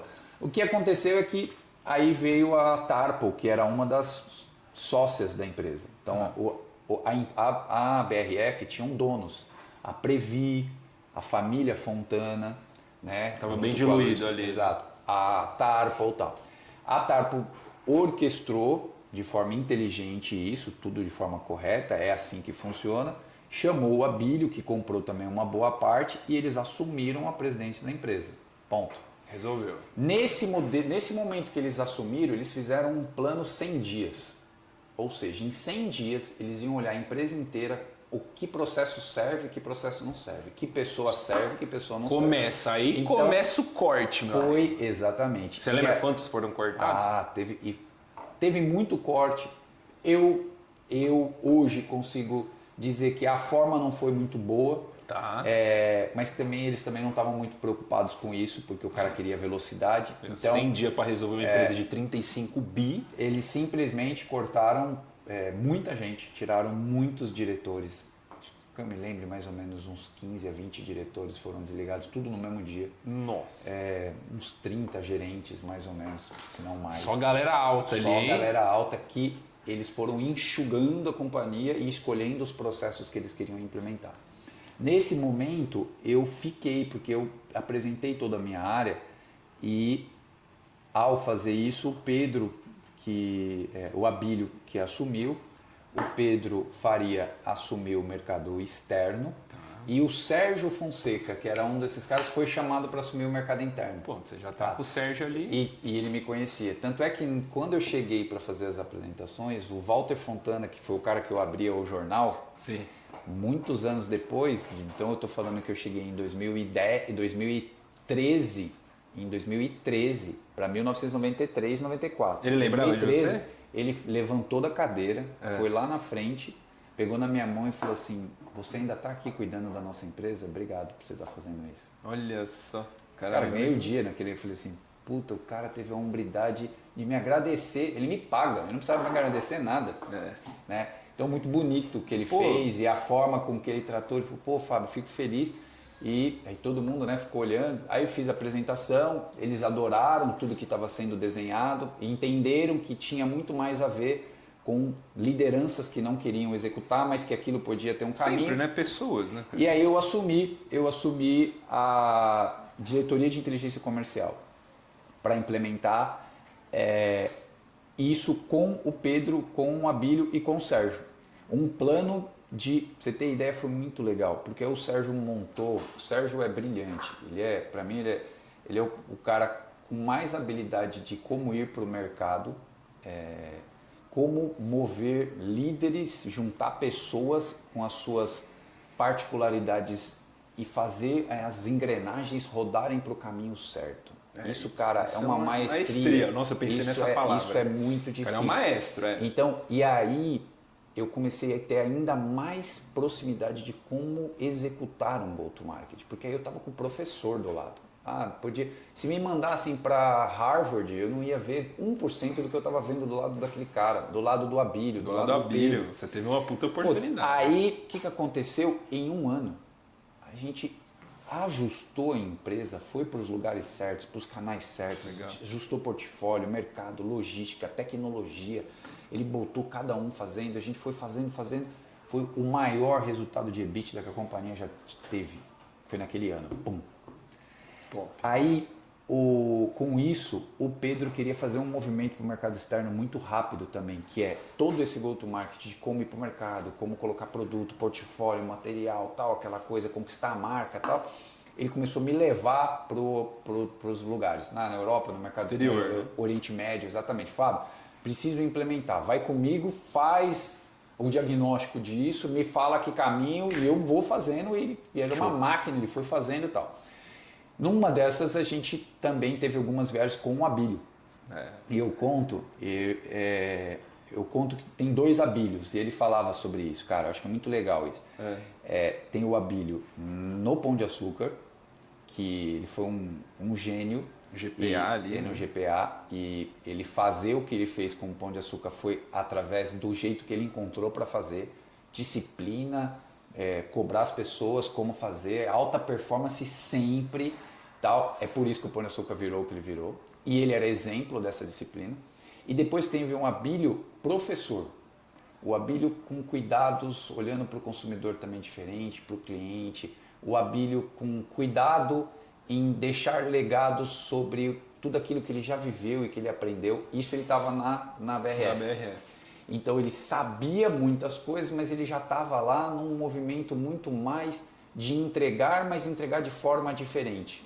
E eu convivi com esse Abílio. Eu conheci as pessoas falando do Abílio do passado, que era, o cara, ele pede isso, ele faz aquilo, ele é um cara mais duro, tal. Eu convivi com a disciplina, com a clareza, com o protagonismo dele, com o pragmatismo dele. Cara, começava a reunião, 8 horas era isso. Quando dava meio-dia, se estava faltando 2 caras para fazer, ou se alguém tinha, ele falava assim, você tem outro material ainda aí? Não. Então, você tem mais 5 minutos. Aí todo mundo olhava e falava assim, puta, mas tem outros materiais, outras coisas. Ele falava assim, se vocês não conseguiram administrar o tempo, na próxima vocês precisam ajustar a quantidade de slide, ajustar o tempo, passar o recado certo. Por quê? Se eu atrasar vocês, se eu me atrasar com vocês, eu vou atrasar o meu almoço, que vou atrasar meu outro compromisso, outro. E um dos meus maiores compromissos está em casa às 8 horas da noite, que é estar com a minha filha, dormir com ela, fazer isso e tal. Então, eu não abro mão disso. Então, eu não posso pegar o teu atraso e tirar de mim o prazer de voltar para minha casa, tal. Cara, aquilo me marcou. Eu falo até hoje, isso me marcou. E eu nunca mais falei, eu vou deixar que isso aconteça comigo. Porque, você vê, o cara já se foi, né? E deixou grandes legados na vida. Ele é uma referência para mim. Mas o que ele, desse negócio, ele falou assim, planejamento de horário, organização do como você vai, o que você vai apresentar, não deixe que as pessoas cuidem do seu tempo, porque senão elas fazem o seu tempo virar o tempo delas e você não vive o que mais te alegra. Você não vive, porque você está tentando resolver o problema dos outros e não resolver o seu. Então isso. E ele sempre foi um cara muito disciplinado. Eu lembro como se fosse hoje. A gente estava num hotel na Arábia Saudita, um hotel gigante, né? Tal, até um hotel que o sheik era a casa do sheik, mas o sheik não gostou da casa, virou hotel. Os contatos do Abílio. Aí nós fomos de outra realidade, cara, né, mas assim, por mais um cara desse, ele vivia com essas ferramentas. Eu não chamo isso de regalia, com essas ferramentas, porque essas ferramentas era o que potencializava toda a entrega dele. É o acesso. Ele tinha o avião que levava ele para aquele lugar, porque daquele lugar, do mesmo jeito que ele tratava uma reunião aqui no Itaim, ele tratava uma reunião lá na Arábia Saudita ou em Paris. tem um horário, eu chego antes, eu faço isso. Eu vou dar a prova disso. Eu estava fazendo o trabalho, o que era esse trabalho? Esse trabalho era todos os diretores da companhia, a gente fazia uma reunião chamada Quarter Meeting, que é o quarto do trimestre, a cada trimestre todo mundo vai lá apresentar os resultados e fazer um mergulho sobre aquela região. E a gente foi fazer isso no Oriente Médio. Cada grupo foi para um lugar. O meu grupo e todo grupo tem que trabalhar, todo grupo tem que apresentar portfólio, marca, uma série de coisas interessantes. O meu grupo era eu, Pedro Faria, Cláudio Galeazzi, que era o presidente da empresa na época. O Abílio era o chairman, presidente do conselho. O presidente da empresa era o Cláudio Galeazzi. O vice-presidente do mercado externo era o Pedro Faria. E o vice-presidente do Brasil era o Sérgio Fonseca. Então tá. E aí foi eu, Pedro Faria, Cláudio Galeazzi, Abílio e um grande amigo meu que chama Léo Dalorto, sensacional. Nós 5. Apresentar lá. A responsabilidade nossa era montar um go-to-market da Arábia Saudita, a gente, em uma semana. Eu. Porque você acha que os caras vão fazer alguma coisa. E tá certo, eles foram fazer muita coisa, mas era uma outra agenda. Sim. Era uma outra agenda. Cada um na sua agenda. Eles até foram visitar clientes, fizeram rotina, visita cliente, foi visitar shake, fazer isso, fazer aquilo, que eram coisas... Me chamavam para todos os eventos, para todas as coisas. Eu, obviamente, sabia o meu lugar. E isso é uma das coisas importantes. Não é porque você está na mesa, você tem que participar de tudo que está na mesa. É só estar na mesa. Você está na mesa, você aprende a estar na mesa. Mas aquilo não era para mim. Eu não tinha que ir num evento, num lugar X e tal. Eu tinha que entregar o meu compromisso. Eu estava lá, obviamente, como o cara que era responsável pelo go-to-market no Brasil e que tinha uma expectativa de levar um projeto. Cada líder do projeto respondia pelo grupo. Então eu não podia envergonhar o meu grupo, eu estava envergonhando os caras. E aí estava lá trabalhando, 8 horas da noite trabalhando, desce todos eles, vão lá para o jantar, foram para o negócio dele, voltaram. Quando eles voltaram, chegou, Fábio, amanhã a gente vai sair daqui 4 horas da manhã, né? Horário é horário, o avião sai 5 horas, sai às 4 daqui e tal, 5 horas está saindo para a gente ir para Dubai. Eu olhei e falei assim, ainda não terminei o material, 10 horas da noite. Falei, cara, não vou nem dormir. Subi, peguei minhas coisas, fechei, fiquei lá na recepção, trabalhando, tomando café, tal, chá deles, tudo maravilhoso.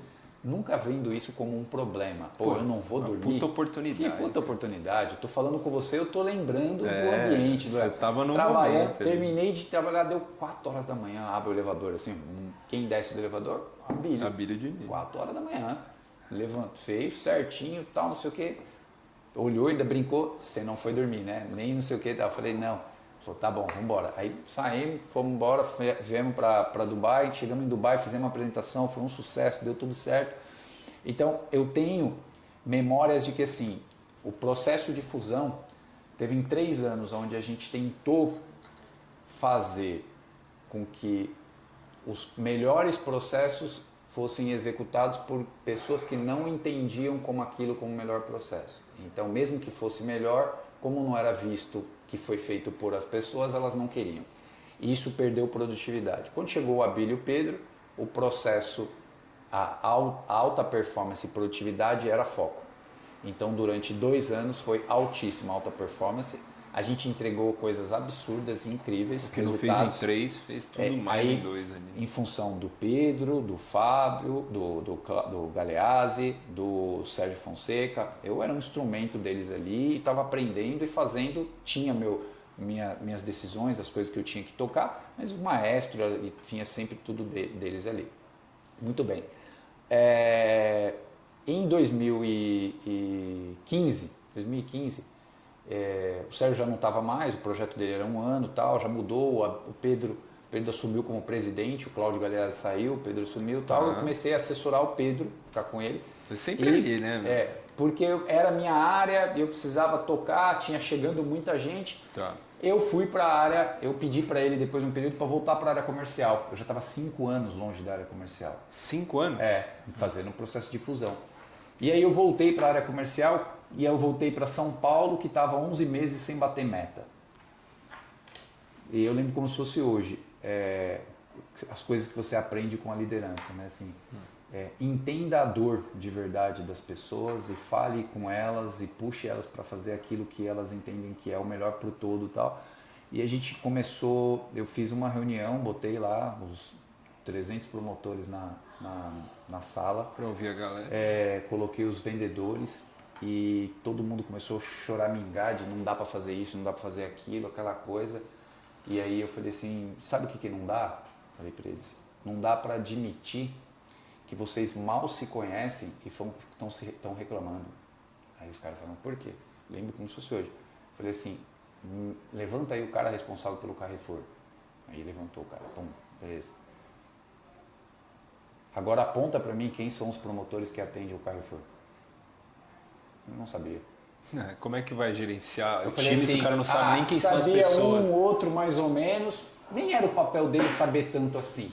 Mas aí eu falei para eles assim, eu falei, vocês entendem? Eu falei assim, quem aqui sabe o nome dos promotores da loja que ele é dono? Quem aqui sabe o nome do dono, do promotor da loja do som, da disso, daquilo? Eu falei, gente, como é que vocês querem, através de outras pessoas, fazerem coisas que estão na rotina, no processo, sem vocês terem relação, sem vocês conhecerem de verdade as pessoas?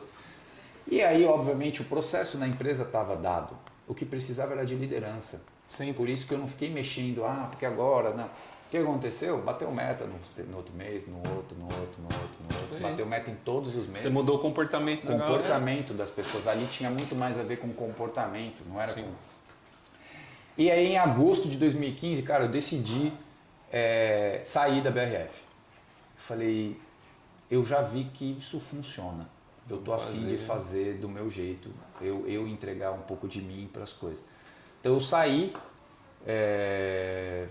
Deus falou comigo isso, do tipo, já tô há muito tempo no mesmo lugar. Quanto tempo você 20 anos. 20 anos de BRF. 20 Pô, anos. você pegou...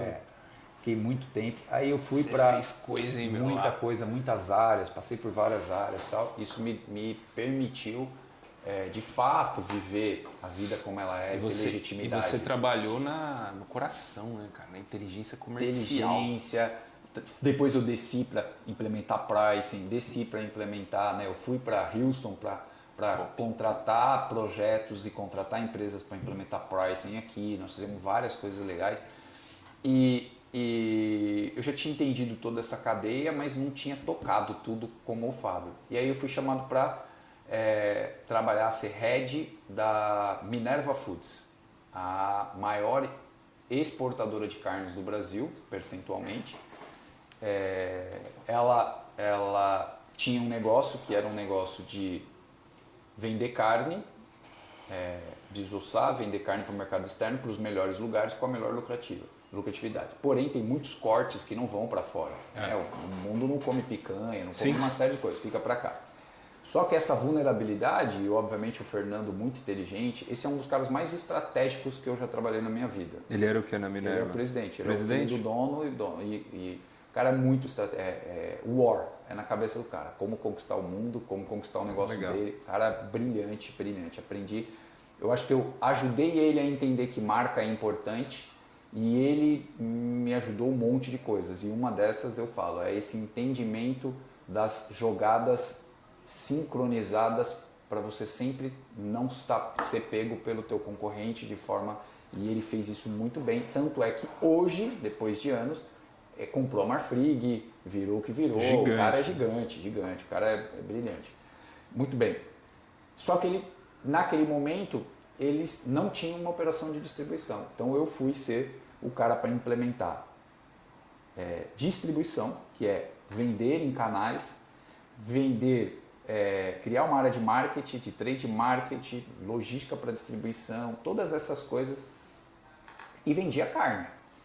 No final do dia, só que eu concorria com quem? Com a maior empresa de carne do mundo, JBS, e que vendia nos grandes. Então, eu já olhando com toda a experiência que eu aprendi, convivi com os caras na Sadia, nos lugares, falei, eu não consigo combater esse cara no grande. Mas aonde é que ele não vai? Ele não vai no pequeno. Então eu vou ser o melhor cara para atender os restaurantes, mercearias pequenas, porque eles naquela época eles estavam fazendo muita propaganda do Tony Ramos com a marca, você lembra que saiu aquilo? Então marca de carne ser evidente. Então o que eu fiz? Eu falei, vou pegar o gancho, eu não tenho dinheiro desses caras, vou começar a vender no food e vou construir marca. Então essas marcas que tem Estância, a Cabanha Las Lilas, tudo eu trouxe essas marcas e criei essas marcas no Brasil. Eu mostrei para o Fernando que dava para vender o mesmo corte, com marca diferente, mais caro que todo mundo. E a margem, o EBITDA foi lá em cima, o cara ficou louco, falou, puta, Fábio, por conta de marca. Implementa isso na Argentina, implementa isso no Uruguai. Faz em tudo aí. Fizemos. Então aí a gente, durante 3 anos e meio, 4 anos, implementou uma operação que passou a vender para mais de 70 mil pontos de venda. Colocamos 50% do que a gente vendia era carne, 50% não era mais carne. Você fala, como assim? Era batata, peixe. Ah, mas por quê? Porque como eu levava carne no food service, quando você vai no restaurante você come só carne? Não. Você come batata, peixe, você come vegetais, você come cordeiro, você come um monte de outras coisas. Então eu levei o conceito que eu vi nos Estados Unidos de one stop shop. Resolve tudo ali pro cara. Tudo aquilo que é de proteína, você resolve pro cara, o cara compra de você, você leva serviço. Pro cara é ótimo, né? Já resolve o problema. Cara, lindo. Então a gente voou, foi um trabalho sensacional, muita gente boa comigo, fazendo cada um os seus papéis, né? Cara de logística e tal. Então a gente fez um negócio, implementamos marca e tal. Quando acabou esse ciclo, e esse ciclo foi um ciclo que eu aprendi muito o que fazer e o que não fazer. Depois a gente pode ter um tempo para falar do que não fazer. Isso é importante. Das regras, viver numa companhia grande também tem muito disso, tem muito de política, tem muito... Mas a gente entregou um negócio brilhante. E aí eu saí e fui chamado para ser vice-presidente da Pif Paf. Pif Paf. Exatamente. Que foi uma empresa que a gente também fez um turnaround gigante. Né? Nesse interim, eu tentei fazer algumas outras coisas, em ajudar alguns amigos que tinham empresas. Aí você já estava atuando como consultor não, já? Ainda não? Executivo. Era executivo. Só que eu estava ainda quando você sai de uma companhia, ela normalmente te dá um no compete, ela não quer que você vá para concorrentes, então você fica 3, 4, 5 meses ali dando uma baixada, né, da tensão, adrenalina, olhando outras coisas, e nesse interim fui ajudando um outro, mas logo fui chamado para ser PIF-PAF, para ser o vice-presidente da PIF-PAF, uma empresa que dobrou o faturamento em 2 anos, né? Dobrou o EBITDA também, absurdamente foi o resultado, com construção de processo, GTM, para onde implementar, que canais ir, como ir, que tipo de profissional que tem que ter, especializado ou não, que marca que tem que ter, qual o papel da marca, qual o posicionamento, como que eu precifico, como que eu boto isso, que tecnologia que tem que ter. Cara, foi um movimento, só que eu chamo muita atenção que eu tinha acabado de fazer isso na Minerva. Eu estava seguro que era possível fazer coisas, porque eu falei, a minha escola foi muito boa. Eu fiquei 4 anos e aprendi muito como fazer. Ainda não tinha uma metodologia clara, mas eu já sabia fazer, os caminhos e tal. Quando eu me deparei com a PIF-PAF, dia 3, 4 de 14 de março, acho que entre dia 13 e dia 14 de março, teve o lockdown, que o lockdown foi... para tudo, vai todo mundo para casa, que foi o Covid em 2020, né? 2020, Covid. Nós tivemos que fazer toda essa mudança que eu acabei de te falar, de dobrar faturamento, fazer isso, dentro de casa. Dentro de casa, tudo remoto. Tudo remoto. Então tudo aquilo que era possível realmente o resultado foi brilhante, chegaram a comprar outras empresas, fiz isso, fiz aquilo e tal.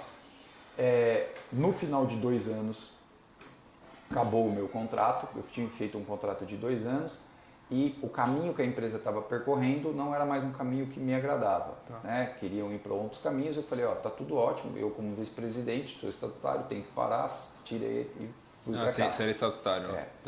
Aí mas tem uma história boa, dá para falar depois no podcast só do... E aí, como eu foi quero fazer um pif-paf? técnico, bem técnico, só assim, dos pif-paf, projetos fala técnicos. só não sei o que, dá para falar só dessas coisas. Tem muita coisa legal que dá pra gente ajudar as pessoas a se enxergarem que isso acontece em grandes empresas e também pequenas. acontece em pequenas empresas. Óbvio que aqui a gente está falando da jornada do Fábio. E aí eu comecei a ser questionado, porque o que eu falei? Eu falei, meu Deus, eu estou ajudando os donos, estou fazendo o meu papel, estou sendo remunerado, mas estou sentindo uma frustração nisso.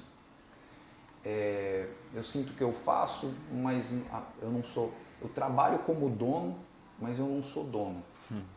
Eu não tenho frustração disso. Pô, não sou dono não porque eu quero ser o dono, mas eu gostaria de ser visto como um cara que está ajudando o dono, entregando. Frustração de executivo, puramente, simples assim. Mas já estava um tempão também. Um tempão. Normal. Mas e essa frustração? E aí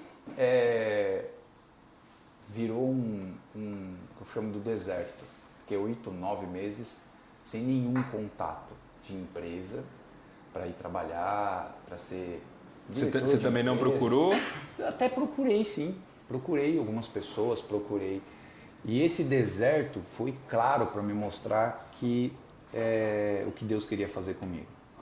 Eu ainda estava fazendo tudo achando que era eu. Porque pensa o seguinte, né, Stefano, vamos lá. Cara, peguei papelão na rua. E de repente eu já estava em 2015, em 2020, morando em Alphaville, sendo vice-presidente de empresa. Por mais que eu fosse um cara humilde, simples, cuidadoso, eu tinha um entendimento que eu era capaz de fazer as coisas. Sim. Então, não, me dá aí que eu sou capaz, eu resolvo. Eu sou capaz, eu resolvo, eu arrumo. Porque ao longo da minha vida eu fui resolvendo. Sim, você é um resolvedor. Cara, eu fui resolvendo, fui aprendendo a ser mais estratégico e tal, mas eu fui resolvendo. Mas aí Deus me pegou exatamente por isso, cara. Ele falou assim, me deixou no deserto dizendo assim, não é sobre você, é sobre mim. Enquanto você, agora, daqui para frente, se você caminhar achando que é sobre você, você chegou no seu limite. Se você caminhar entendendo que não é sobre você e que eu vou te preparar para que você cumpra o seu propósito, mas não mais sendo sobre você e sendo sobre o Pai, você vai ver caminhos e portas que você nunca atingiria e aconteceria. Isso ficou claro.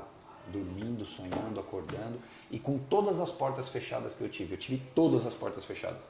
Eu não tinha emprego em nenhum lugar mais. E aí ele falou, vai ser a minha porta, sou eu que vou abrir. Você não mais vai trabalhar para as pessoas, você vai entregar isso que você precisa entregar de consultoria, eu não chamava de consultoria, de fazedoria, que é o conceito de implementar GTM. Aí eu falava assim, Deus, não pode ser verdade, eu não sei ser consultor, eu não sei, então eu vou ser fazedor. Consultoria, eu falo fazejamento, eu adoro fazejamento. O fazedoria, eu não vou ser consultoria, eu vivi com grandes, brilhantes consultores, executa, né? Mas eu sou um cara que faço, eu entendo e falo. E um belo dia me liga o Sérgio Fonseca, fala assim, o Sérgio aí de novo. Depois de um ano, me liga o Sérgio e fala, estou no conselho da empresa tal, os caras tal, e eles estão com dificuldade há 5 anos de sair do ponto A para o ponto B. Como é que você está? Eu falei assim, Sérgio, eu não posso ser mais executivo. Ele falou, mas por quê? Eu falei assim, eu contei a história, Deus falou comigo que não é mais para eu ser executivo. E eu vou ser obediente. Porque se eu cheguei até aqui, é porque ele foi me dando os caminhos para chegar. E se ele está dizendo que para eu sair do onde eu cheguei, para eu ir para outro lugar, não vai ser mais através de mim, vai ser através dele, e não é executivo, eu vou abrir uma fazedoria. Ele, adorei o nome, fazedoria, isso aí. E aí fiquei 2 anos na Tirolês. A gente dobrou o EBITDA, então era uma empresa que tinha, para vocês terem uma ideia, como se fosse uma média de 5, né? Não é o número para não constranger e não passar informações que não precisam. Sim. De 5, em média 5 milhões de EBITDA, virou 10. Pô. depois 10, virou 15. Já era. Então, os donos ficaram muito Contra felizes. resultado, não há argumento. Esse cara diz para mim, ele fala assim, Fábio, o resultado, ele te efetiva em qualquer coisa. Qualquer lugar. Então, aí se você toma cuidado com o como, se você deixa consistente, processos, isso, aí todo mundo depois navega aquilo que foi implementado, que é o que aconteceu nessas empresas que eu passei, Sim. elas continuam navegando, e não só eu passei, as pessoas que passaram comigo, foi feito porque elas também se doaram e entregaram muito, muito comigo.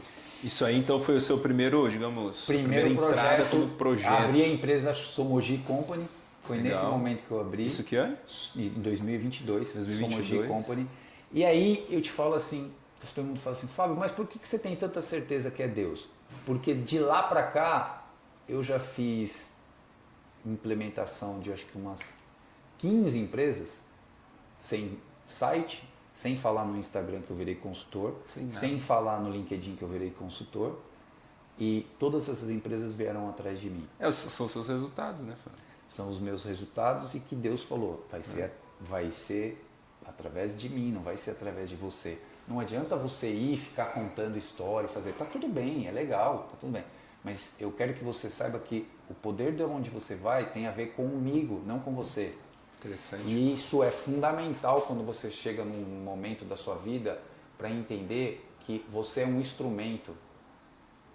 Onde que você pode ser. E aí a gente vai caminhar cada vez mais para eu fechar a questão do propósito. Então eu comecei a receber várias empresas. A maior empresa de café do Brasil, Atendeu a galera aí. Vessel, tudo por indicação. Tudo por indicação.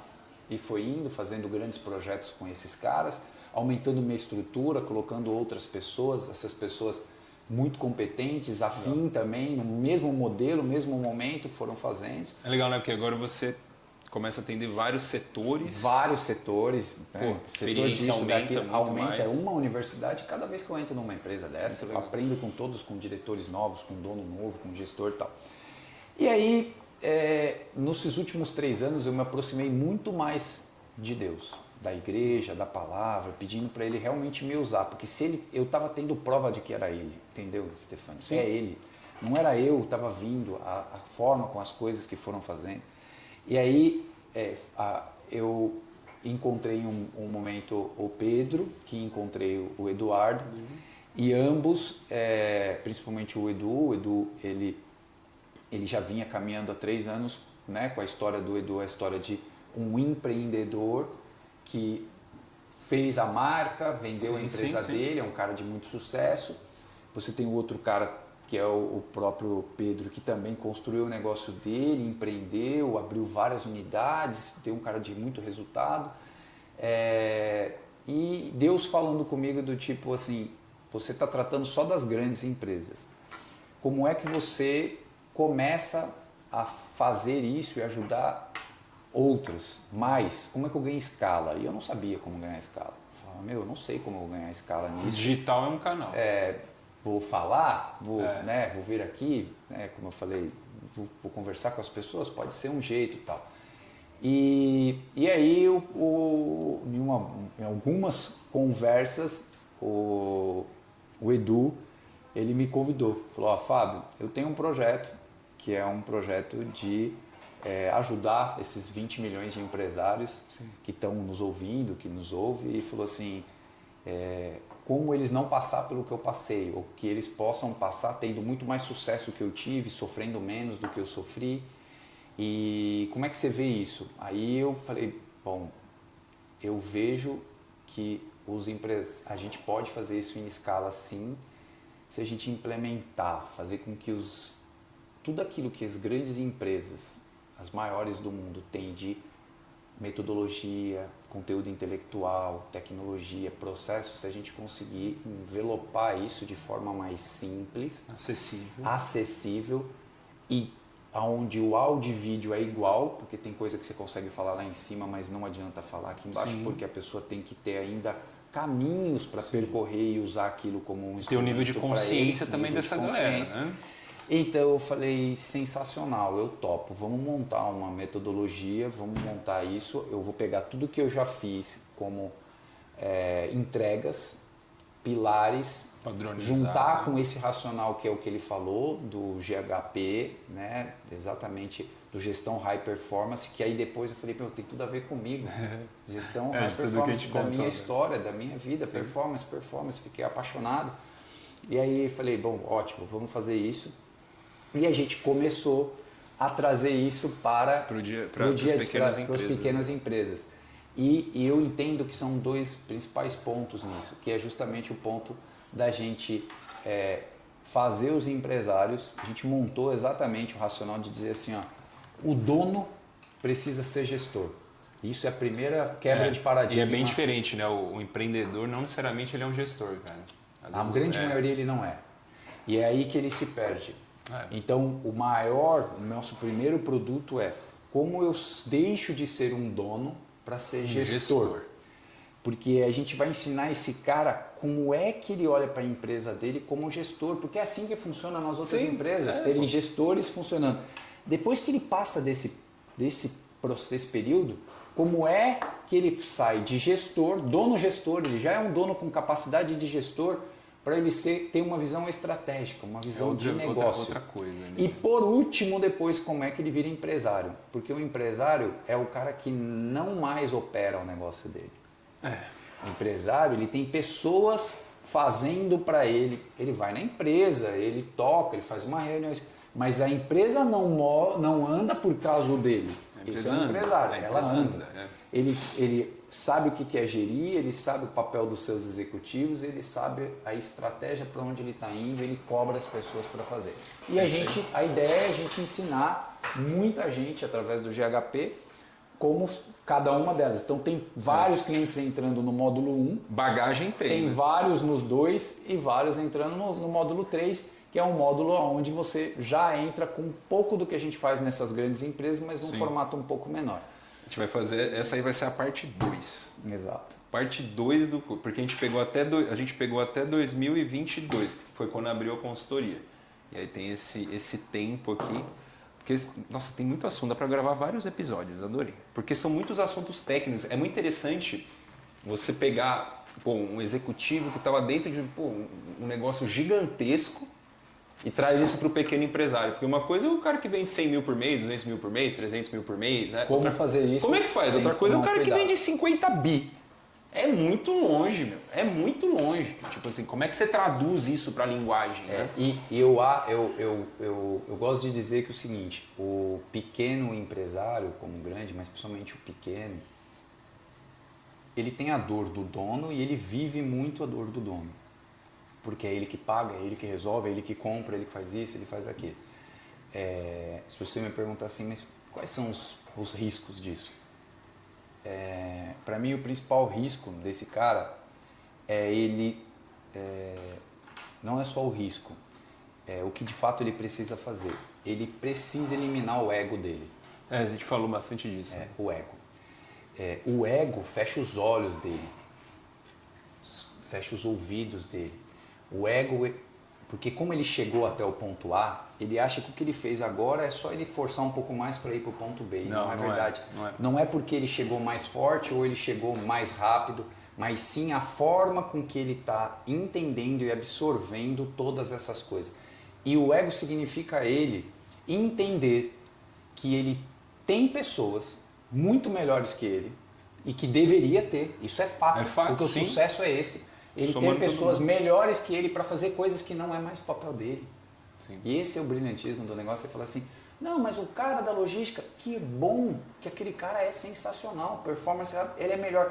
Tá bom que você conhece, mas ele tem que ser melhor que você, porque senão você toda vez vai ter que ficar alimentando ele, não ele te alimentar de coisas que ele... Quando o cara inverte esse modelo mental de falar, cara, mas eu sou o dono tem que ter cabeça de dono. De gestor e não cabeça operacional e ego de não admitir que o cara está fazendo melhor que ele, aquilo que ele construiu.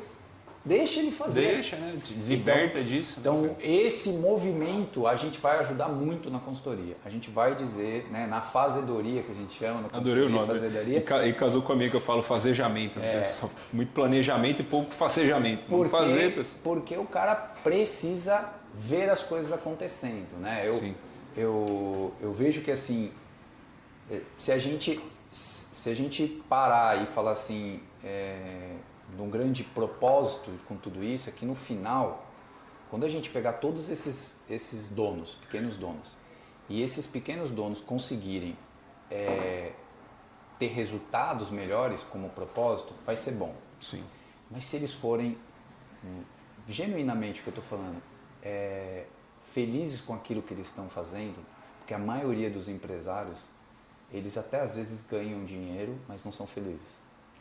Eles não são realizados com tudo aquilo. E por que ele não é realizado? Porque o maior sucesso dele, que é o primeiro sucesso, é a casa. E às vezes está tudo aí bagunçado. ele teve que, tudo bagunçado, porque ele teve que fazer, ele escolheu focar no negócio para dar dinheiro, para fazer isso. E essas coisas, esses valores não poderiam ser invertidos. Então você não pode inverter e não pode permitir essa inversão de valor. É primeiro a sua casa. Só que para isso a gente vai ensinar como ele cuidar disso. Como ele cuidar do negócio dele para que ele tenha tempo para a mulher dele, Sim. tempo para a família dele, tempo para ele. Se você falar assim, vamos colocar pilares, premissas, eu falo assim, eu levo isso para minha vida. Fábio, como é que é agora você? Eu sou assim, eu primeiro com Deus, todo dia de manhã. Sou eu e Deus. O que ele tem para mim, qual é o nível de maturidade que eu estou tendo, fé, discernimento, a estratégia que ele está me dando, é eu com Deus. Porque se eu tiver isso, eu não estou vazio. Tá. Porque tem muita gente que ganha muita coisa e continua vazio. Então eu preciso primeiro estar bem comigo. Eu comigo mesmo. Como que eu estou? Para eu poder ajudar as outras pessoas, para eu entender se o caminho é esse ou não é esse, para eu conseguir vir aqui e fazer alguma coisa importante que vai tocar outras pessoas também. Então, se a gente não está se alimentando bem entre nós, espiritualmente, fisicamente e mentalmente, como é que eu posso propor alguma coisa boa para as outras pessoas? Você já pensou isso? Já, eu falo muito comigo. Não tem como. O cara fisicamente não está bem, mentalmente não está, emocionalmente não está bem, a questão religiosa dele, ele ainda está mais ou menos. Aí você vai para casa dele, cara, como é que você ajuda alguém se você não está bem? Não tem como. Então, assim, todos os empresários, todo mundo deveria falar assim, primeiro eu preciso de ajuda. Estar bem. Eu preciso estar bem. Depois, eu preciso cuidar do meu maior bem, que é a minha família. Sim. É a minha esposa e os meus filhos, essa é a ordem. Eu preciso cuidar da minha família, mas a ordem é, primeiro eu cuido da minha esposa, de forma que ela entenda para que depois ela cuide dos filhos junto. E aí você fala assim, depois deveria vir o trabalho, mas essas ordens elas não acontecem. Depois deveria vir os amigos, a igreja, lugares onde você vai servir as pessoas. Então, assim. Eu falo assim, que é pra gente ajudar, né, os próximos, primeiro você tem que ser um excelente ímpar para depois ser um bom par. Então, primeiro um excelente ímpar para você. E serve para qualquer coisa. Qualquer coisa. Por exemplo, pega todas as histórias que você contou de liderança, o que mudou, né? Os processos já estavam lá, né? O que mudou foi a gestão, foi a pessoa, foi o exemplo, foi como você lidava com a galera, né, com as pessoas. E eu aprendi a fundo, com muita profundidade, a implementar todos esses processos ao longo da minha carreira. Depois eu aprendi que eles implementados, 100 pessoas com liderança, com visão, com estratégia, sem ter pessoas que estejam bem com elas primeiro, fisicamente, mentalmente, possivelmente elas não vão entregar um bom propósito. Elas não entendem o propósito delas. Não, nem tem. Ela está preocupada com outra coisa. Elas passam pelo processo entendendo que o processo é árduo, e não é árduo, é uma oportunidade. Na Bíblia, em todos os lugares, se fala o quanto Deus forjou todos os grandes heróis da Bíblia. Forjou Davi, sim, anos e anos, forjou Moisés, forjou... Todos esses caras foram forjados, todos eles... você vê Davi, para mim, cara, ele começou com 9 a 10 anos, ele ficou sabendo. Quando ele foi com 30, ele sentou no trono. Cara, ele matou urso, leão, ele matou Golias, ele fez tanta coisa. Começou com a sua idade. Mas começou, exato. Mas ele foi forjado. Sim, foi aprendendo. Né? Aí você fala assim, isso é um exemplo de que o que está acontecendo com a gente é uma forja. É um processo. Para nos deixar forte e preparado. A gente fala aqui, Deus não dá governo para quem não sabe governar. Porque quem souber governar com a palavra dele, não a nossa, vai dar certo. Outra coisa que a gente fala Por que tem gente que demora tanto para chegar nos lugares que outros chegam tão rápidos? Não é só alta performance, é obediência. Eu dou um outro exemplo. Na Bíblia, quando Moisés está tirando o povo do Egito, ele fica, é para demorar 40 dias. Demora 40 anos. E demora 40 anos com o povo recebendo tudo, todos os dias, e mesmo assim resmungando e reclamando. Então é mais ou menos o que acontece com a gente. Todo dia recebe, mas vê o fardo como um problema e não vê, então não tem o entendimento. Então eu acho que assim, eu cheguei onde eu cheguei porque eu acho que além das minhas escolhas de trabalhar muito, de andar com pessoas certas, de estudar, de não aceitar o não como uma opção. Essa é boa, né? Essa eu gostei. De fazer sempre mais do que me pediam, de ser detalhista na entrega, entregar sempre o melhor, mas também, assim, muito claro, porque os meus ouvidos, a minha clareza com que Deus tinha a cada momento para mim, era Ele me direcionando. E toda vez que eu tentei fazer mais de mim e menos dele, eu demorei muito mais. Hoje eu estou num outro momento. É muito mais Ele. Então tudo que está acontecendo, acontece com uma leveza. E vai acontecer, porque Sim. é por Ele. E nem começou, né, Fábio? E nem começou. Já não começou. E vamos levar isso aí pra galera. Levar pros... Quantos milhões? 20 milhões de 20 CNPJ. Milhões de e só vai abrir mais. Vai abrir mais. Nós precisamos ajudar esses Precisamos abrir mais. A gente vai fazer a parte 2. Muito obrigado por ter vindo, ter feito essa primeira parte. Não esqueça de compartilhar esse conteúdo. Vai sair um monte de corte, um monte de coisa super interessante. Eu quero pegar mais os temas assim, processuais, o negócio técnico. Legal. Sabe? Porque essa parte técnica. É porque tem pouco conteúdo técnico. Né? Geralmente tem mais o conteúdo inspiracional. Pô, como é que faz? Como é que fala com 1000 pessoas ali para os caras ir vender? Meu amigo, é diferente. É diferente. Muito obrigado, até a próxima. Valeu!